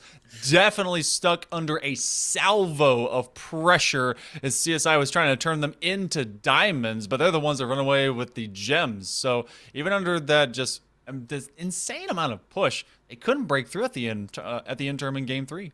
What's crazy as well is in that final minute, I think CSI had the majority of their shots. Like at about the 90-second mark, they were at 3, and they ended with 8. So I'm wondering where that offense from CSI was the rest of the game, because they once again stuck the Cybears in the dungeon, but they must have had the key or something there at the end, because they were saving everything and they escaped with the win. So we'll see what the Dolphins are able to do opening up Game 4, but now little bits of pressure start to mount on you if you're CSI. And this big situation, you've gone to Game 5 with this team before, you start to think, are we about to give up a reverse sweep? Swagger, the confidence, that's half the battle. The other half is making sure you actually get the job done. We go Game 4, so Dolphins, you guys were telling me it was a sweep. Easy peasies were in the chat, but that didn't happen. So now it's all of a mystery, and look, the meme car is gone. Off the Jaeger, they're going full serious mode. I think they're all in Phoenix, so they mean business right now. The Dolphins do, and maybe that was the plan going in. Play the meme cards until we drop a game, and then sit up in your gamer stance, force Costello into impossible situations. But somehow Costello gets out of that first one. Mr. Gooch transition shut down by Mux, and Driftsy, fresh out of the Roadhog, beaten by Deny here. Drop down to Costello, but this is a big win for 11-team. That net could be open. Mr. Gooch recovers nicely, and CSI, possession early on, similar to previous games, but the defense holding. That's because of good old Costello and Mr. Gooch. They've been able to really kind of get those big shovels and dig their way out of very difficult situations. And again, look at this challenge game. Working on the perimeter by just sending players and being able to get them moved away. And that's been so good for the Cybears to be able to continuously exist. Driftsy going to get this one a bit more interior of the box. 11-team is now going to have to be pushed out by Mr. Gooch. Good read. They're going to give another chance to 11-team on this adjustment. Costello's coming from the ceiling, and you better watch out. He is a demon coming from the ceiling, but look at this counterplay. Going to be able to make the difference. Mr. Gooch will also get a dig. That was scary, though. 11-team bearing down on you like that, but the defense surviving still. CSI have upgraded, but so too is the back line of NYIT. Driftsy over to 11-team to the back wall where Mr. Gooch awaits. A missed ball there gives a free goal away to Mux. And finally, something breaks down on the Cybears' end. Premium mistakes, and they come at a high cost. Mr. Gooch just couldn't be able to make that read, and it was bouncing off of the backboard at a very, very quick pace. So it took us a minute and 46. Finally, outside of that first 100 seconds, CSI Dolphins, they find some points that they haven't found in a while, and that's going to give them a little bit more comfort just when they were starting to worry about the momentum shift. Making maybe for a little bit more, the gear is turned, but Costello's there. Now Mr. Gooch trying to get out of defense. Costello the same, but CSI unrelenting on that midfield line. Mux essentially a repeat. The drop down from the heavens above makes it 2-0 CSI. 2 games that determine a series, 2 and 4. The second one, will it become a sweep? The third, you know, it's sometimes the breakaway, but the fourth one here, this one could be the backbreaker to be able to get through the Cybears. Now, there's plenty of time on the clock. You got a lot to work with, but Costello is being left on this goal line, and he's honestly been having to recover a lot more than he's been trying to initiate. Which doesn't bode well for the offense of the Cybears. They need to spend less time recovering and more time escaping from their own end and not allowing goals to Mux, who makes it a Hattie. 3 for 5, 2.5 minutes in, almost at 600 points. He's having a game. This is a replication of a Falcons move. These collegiate players got to see the major, and that one, yeah, they even call it Ahmad, yes, pulling out the good bouncers to bring that in the net. I was about to comment on how this defense was looking very majors grand final worthy. Well, so is the offense now starting to pop off. Oh, there's one more. Why not? This time it's 11-team and Driftsy getting involved instead of just Mux carrying the load for CSI. But this has gotten out of hand for the Cybears. They're back to giving up 70% field domination. They're back to being out-boosted by 1,500 units. They're back to being a solid 10 kilometers per hour less average speed as a team compared to CSI. They're just playing slower, and they're playing a whole heck of a lot more defense. You saying that you need fuel to go in these cars? That's crazy. Yeah, to go fast. to go quick. But also, the takeaways that we've seen. I do wonder about the demo stat that kind of exists with that. Look at the pre-jump, just kind of trampoline pass, trying to get it in the continuation motion with 4 up. Usually you see this kind of difference, and this should be the end of the game. for the most part at least. We still have just under 2 minutes to go, and that might end up being the score that takes us the distance in favor of CSI, but there's still some measure of probability or possibility left on this clock. You just have to get the Cybears running a bit more north and south, and it's been very hard to do with all this extra ball control by the Dolphins. Absolutely. You mentioned it. You wanted the demo stat. Here you go, Monkey Man. The 2 games that CSI has won. They've had 6 demos and 5 demos. Game 1 and 2 respectively. Game 3, they had 2 demos. And in this game, thus far, they have racked up 5 demos already. So blow up your opponent 5+ times, you'll win the game. Is the recipe for success for the Dolphins. Hey, you know what? We've saw a couple of those almost turn into goals outright from a demo play themselves. Driftsy, individual play. They're going to look for a dunk, but a great takeaway by Mr. Gooch. They can take that small victory, but the larger one is still resting in the hands of the Dolphins as long as they do not squander this lead. Seems a very difficult thing to do. Honestly, I think it would be harder for them to try and score 4 against themselves than to be able to just hold this, but 40 seconds, and they are all of that time away from punching their ticket to that big Brooklyn land, and they're looking to get this one done. They want it as a sweep, but this one's just a tick away from being just the same. Driftsy almost allowed to shoot right there. You can't be allowing shots like that. I'm flustered. The defense is flustered. The Cybears, I think, have run out of gas here, Monkey Man. The Dolphins have been indomitable in offense. I mean, their speed, their execution has been perfect in Game 4. I think this series is about over. Yep. This one had all the makings of being a classic. Well, it was less of a rerun and more of a speed run in favor of CSI. 15 seconds to go. Bucks trying for one more setup if they can. They may have final offensive looks. And Costello, you know what? MVP in my book, at least on his own team side. Otherwise, this one was all cooking, and it's in the books for the Dolphins. They'll be heading to Brooklyn to decide the ECC finals. That was crazy. I mean, what will the series look like if they started in Phoenix instead of a Ripper or whatever the other crazy kind of ugly cars were? I mean, 5-0, and they had, what was that, 16 shots in that game? That's insane. Yeah, it's an absolute 0 shots by the Cybears. Wow. That is a stat and a half. Add that to that gizmo, because this was an output. This was a performance. This was great by CSI. They came out and they were dominant early in games 1, 2, and 4. Game 3 got a little away from them, but I'm glad that they took that, adapted, and then decided, you know what? We're gonna beat them with overwhelming force. And they did. One last intricate stat for you. The average boost total for all 3 CSI members range from 40 to 50. The average boost totals for NYIC averaged from 26 to 31, which is an absurd difference between those two. They just never had boost. Their tanks never full. Yeah. Ooh, that's less than when you spawn. Wow. Okay. Well, hey, I think we'll be taking a short break, though, as we're going to be getting ready for a player interview. It's going to be a winning member from CSI Dolphins. You don't want to miss out. Who's going to be our mystery player? You'll find out right after this. Actually a Villager player? Yeah. How do you feel about Villager being notably worse in Smash Ultimate than they were in Smash 4? I wouldn't know. You wouldn't know? You never played Smash 4? No. Oh, that's all right. Nobody's going to hold that against you. Who do you play? I play Robin. Okay, wow. Did you know Robin has the lowest pick rate in the game? Yeah. Isn't that crazy? Come on, the LEDs, it looks just like Samus. Huh? Do you disagree? I guess I can see the Samus vibe. Show the controller to the camera. We're interviewing. This is recording, by the way. Surprise. Not my controller. Who do you play? I play Peach. Oh, wow, I like that. Who do you play? I play the Shotos, mostly Kazi. No, you lose against Kirby.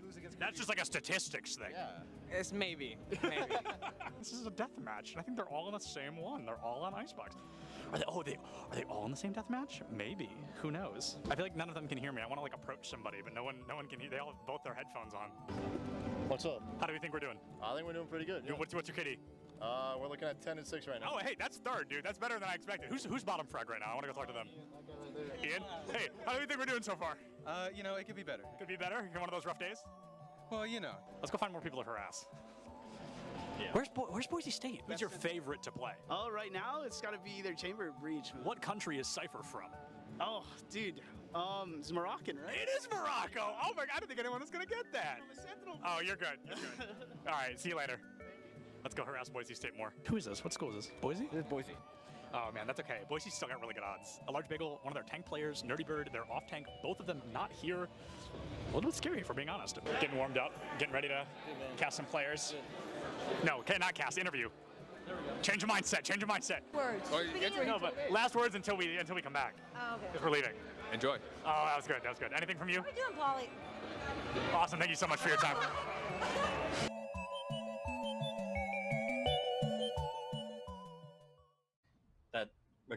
That's why we're here, right? This is why a lot of people are trying to figure out, how do we replicate what you guys are doing? How do we, how do they do what you guys are doing to a degree, or why are you guys doing what you're doing to a degree? But to kind of, I think, focus in then a little bit more. I want to talk about gameplay a little bit before we jump into business and all of the other stuff. Jensen, this one's for you, right? I want to talk a little bit about this because to someone like me who's traditionally a League of Legends fan and all that, I know that you've been a coach that's been all over the world. You've worked with a lot of different professional teams and different regions. My question, I think a lot of people want to know, how did you end up at Maryville, and why a North American collegiate college? What was the draw, or what brought you here? How did you get to this point? When I first came to NA, I worked with Immortals, with the academy team, and I realized that there's a lot of cultural challenges that exist that's very unique to NA and esports, right? Where there's this very interesting intersection, because unlike traditional sports, in esports, players, they don't start training under a structure or a system or a coach from a very early age, which is what happens if you want to pick up any other sport, right? Like you start going to community events or whatsoever, and then you start developing your skills and your literacy of the game from the age of 6 or 7, and you're very used to working in a team environment, a coaching environment. But in esports and for League of Legends, a lot of times players, they go through they go up, they climb the ranks in solo queue where everything is basically self-taught, and then all of a sudden they need to be placed into a team environment. And I realized that this is something that the Asian teams got right, where they had these B teams. They have the B houses in Korea and Taiwan. You would spend almost close to a year just being a understudy or training partner for the team before you even join an academy team in the first place. And in China, they have like these massive B team systems with like lots of players in them. The moment you hit a certain rank on the ladder, they fly you in. You are then boot camping for a month there at the facility, and depending on how well you do, they then decide whether to retain you on as a training partner or as a trainee in whatever capacity, given how well you perform in those scenarios. So the West was very lacking in all of this, and culturally to do the same things and try to replicate the B house environment or what they do in China or Taiwan would not be possible to do. But the West has a very successful model of developing sports and talent, especially in America, and that is in the collegiate space. So I looked at this, I saw the resources that was available, and when Clerky pitched his vision to me, it's like, yeah, this is what I think should be the future for development in the NA ecosystem for esports. Oh, right on. And I think, maybe let's follow up on that a little bit then. Because Dan, okay, so Dan, you pick up Jensen, you've got this going. I think that's going to be my question then is, or to any other schools that want to be competitive like you guys on that level, is this something that we should be expecting to see in the future, right? Is this now, the standard that you guys, Jensen, you and Dan, do you guys feel that this, if every college across the nation starts doing this, if they start, recruiting coaches like Jensen and trying to build this atmosphere, is this going to be the next standard, or is this something that's very successful that, obviously it's proven to work, but is it sustainable? Is it possible for everyone, or maybe not everyone, but right, the greater sense of the industry and the ecosystem? How do you guys feel about that? It's a dream of mine, obviously, to get to a point in the future where every university has an esports team that's taken seriously, and every day they report to practice. It's an improvement-driven mindset across the whole program. I think for me, though, like the reason isn't necessarily like to see like a March Madness with millions of dollars flowing through it. For me, it's a little bit more simpler than that. The reason why this is my vision is just because it's best for player development and just players in general. What we see in Tier 2 ecosystems almost across the industry, that's like below academy, I would say, like right before you. I would consider academy professional, because you're making a higher salary than exists in a lot of semi-pro sports actually. But in the tier 2 ecosystem, you kind of go from like your parents' bedroom making no money on a Discord server with a coach that hasn't been certified by any national body, to playing academy, and that's horrifying to me. So while I don't see collegiate as being, or maybe it does end up being this way, but it doesn't have to be the definitive path to pro. I want it to at least be an option, like a parallel option, similar to how you can go through the Canadian hockey system, where you can choose to spend a couple extra years developing and maturing physically and emotionally in the NCAA model before you go to the show in the NHL. I'd like to see that reality in esports. This isn't something where there's a century of history to the competition. So it's a very powerful tool, especially when you're trying to convince your parents that this is a worthwhile pursuit, that you can get a college degree. And it's one of those things where, at least in America, with how expensive college is, getting scholarships after your 18 to 20-year-old years is usually harder academically. You usually get the majority of your scholarships going into school when you're an 18-year-old freshman, and the way that the current path to pro is set up, a lot of players are foregoing that span of time to try to go pro for no pay. And so for me, it's more about like a health of a pipeline, health of the ecosystem, health of kind of the player experience of pursuing this, and that's the big thing for me. And obvious it's a dream. I want Maryville to serve as like a case study and a model for that. We want to show results. We want to eventually be competing to win proving grounds, to show that this can be a functional alternative to the traditional tier 2 within esports, and that's what we strive for every year. And I can add to that a little bit, just from a business perspective. I think, we're very fortunate to have Jensen and Dan here at Maryville, but I think if you're a university looking at, just adding a coach, maybe not to the magnitude of Jensen, but I think you have to look at the metrics. I think if you look at what the ROI and the business case of adding relevant esports within your university, what that means to your student life and all those different things, all those things that they try to check boxes within higher ed.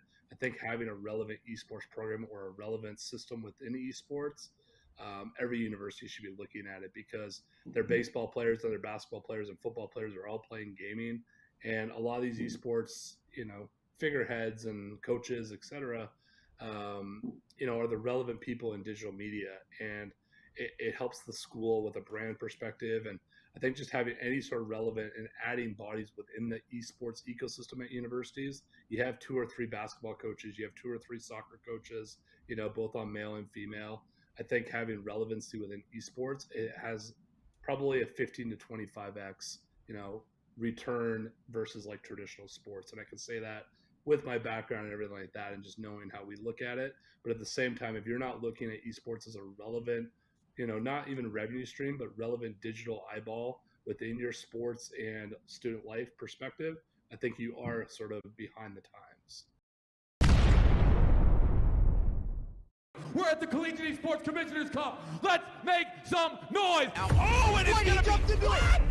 This corner judge is good for 1, 2, dip. He needs more. And they're doing even more here. You gotta touch the point. Mr. College walks it in.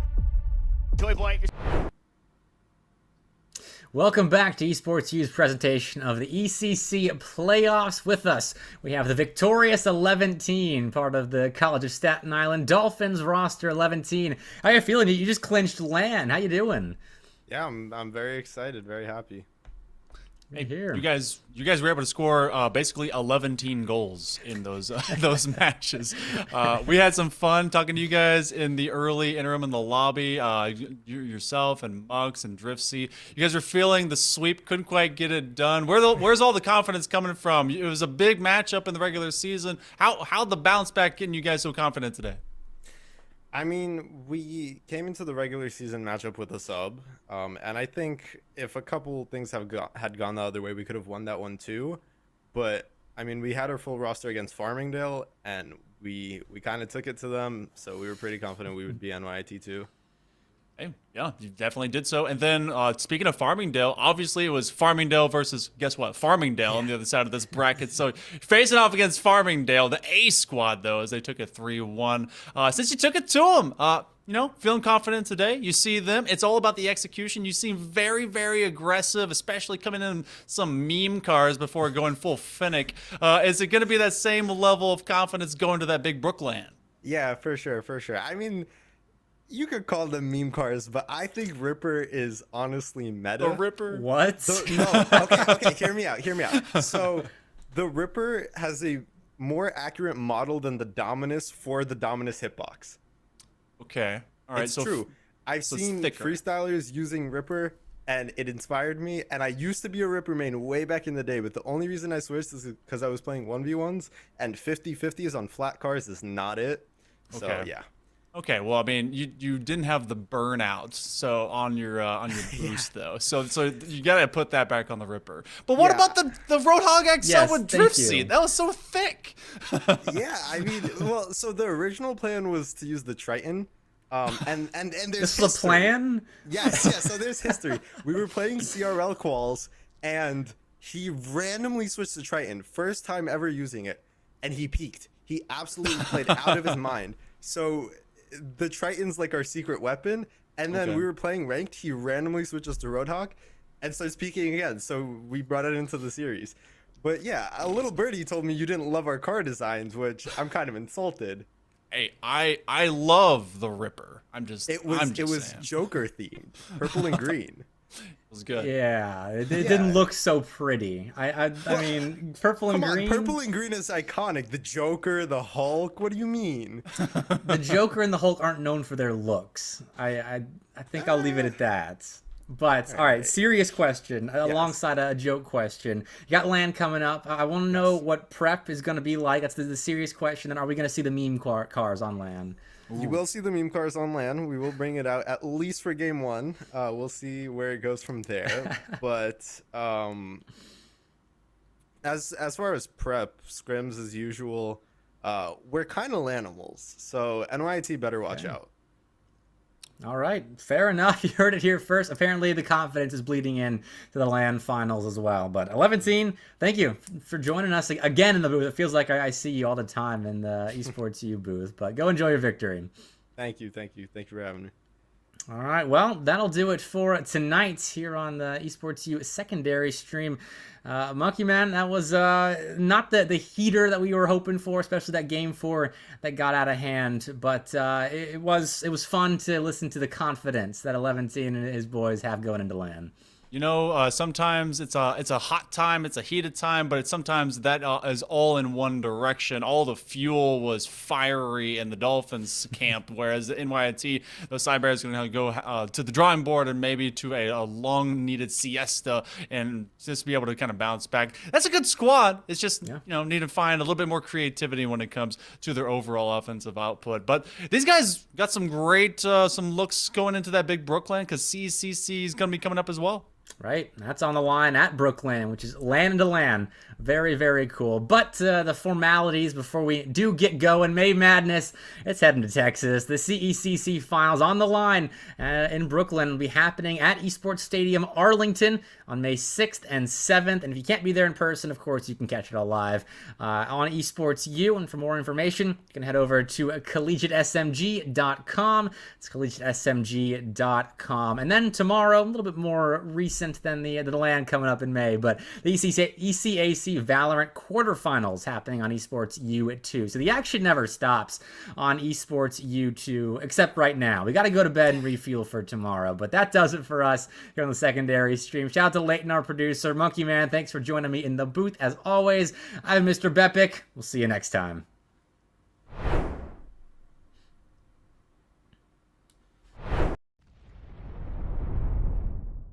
We're at the Collegiate Esports Commissioners Cup. Let's make some noise. Oh, and it's gonna jumped into it. Corner judges go for 1, 2, dip. He needs more. And they're doing even more here. You gotta touch the point. Mr. Collins walks it in. Toy Boy is gonna drop. Knife him. Right out front. Yeah. 3, 2, 1, running.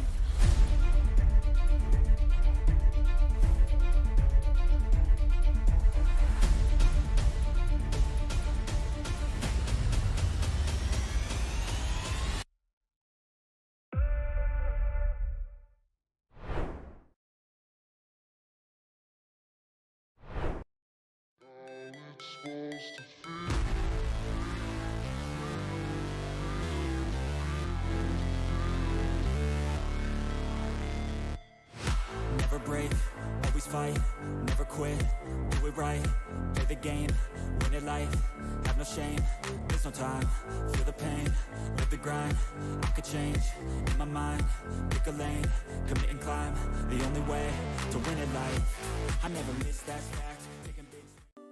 That's so cute. UCF, and it's really cute. I'm gonna move down here. How do we feel? The odds for UCF? What are we thinking? They got it. No, we got this. We got it. We got it. Go Knights, charge on. 100%. My friend Nick is behind you. He's gonna record it. Don't look at him. You'll ruin the shot. Don't look at him. Don't look at him. Come on. Let's go! Let's go!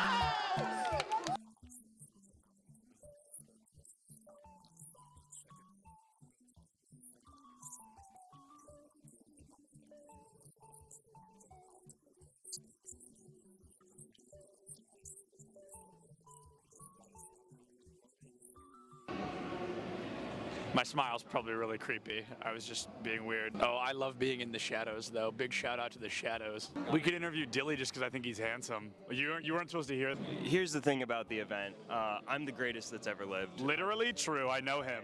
I think everyone knows that. I think everyone's aware of that. Hey, do you have a VIP access badge on? I actually have an all access. Oh, an all access. I thought it said VIP access. And that's only available for the best.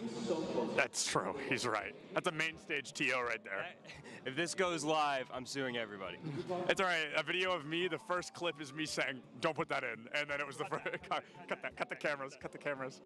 Oh, you're recording already? Great. So this is this is Bay State versus UCF. I believe something that we saw yesterday on day one of the tournament, but instead we're gonna have that run back here. I think they're fighting for a spot in Grand Finals. Anarchy, one of the best Greninja players in the United States, currently struggling against a Terry. Terry notorious for that DLC privilege, being a very strong character with some very strong abilities. Greninja, not so much, considered one of the weaker characters in the game. A Falco player, one of the best in the United States, and he just got spiked by a Terry. Same Terry that took out Anarchy literally minutes ago. UCF still up by 2 stocks. This guy is looking to rip this team apart single-handedly. That is, I mean, nuts, to say the very least. Absolutely absurd. That was a disgusting spike. I cannot believe that happened. Will you hold the microphone so I can sign this? Sorry. For context, he's got a fan. He's actually signing something. He's so excited. What was it like to not hear my voice for 2 minutes? For 30 seconds maybe, what was it like? Probably bliss. I was signing a mouse pad, which is really cool. I've never done that before. Nobody's ever asked me for a signature, so I'm gonna start blushing, but I'm really excited about that. And then he wants a picture. Can you take a picture of us? I said, is it bad? She went, no. I'm gonna go ahead and take that as a yes. Turns out I can't tie a tie sitting down. What do you think is the appropriate face-to-screen ratio for a Valorant player? Face to screen, like how close I sit? Yeah, like how close should a player sit? Personally, I play really, really close. I think it depends on your eyesight, but for me, I like playing close because it helps me focus on my crosshair. Is the value of sitting close, the crosshair being the only thing in your line of sight? Yeah, that's pretty much the main benefit of it. It's so funny how close some of these guys sit. Oh my goodness. What do you think is the healthy face-to-screen distance for a Valorant player? I think it's all kind of personal preference. I guess I would consider myself like pretty close when I play because I like to like zone in on my crosshair. It is the second person to say that. It's all about the crosshair. And then what's up with the horizontal keyboard? I don't know, like it just kind of fits like the form when I'm close to monitor. Like I don't know, it might sound cringy, but I like to like be one with my gun, you know? No, bro, I feel it absolutely.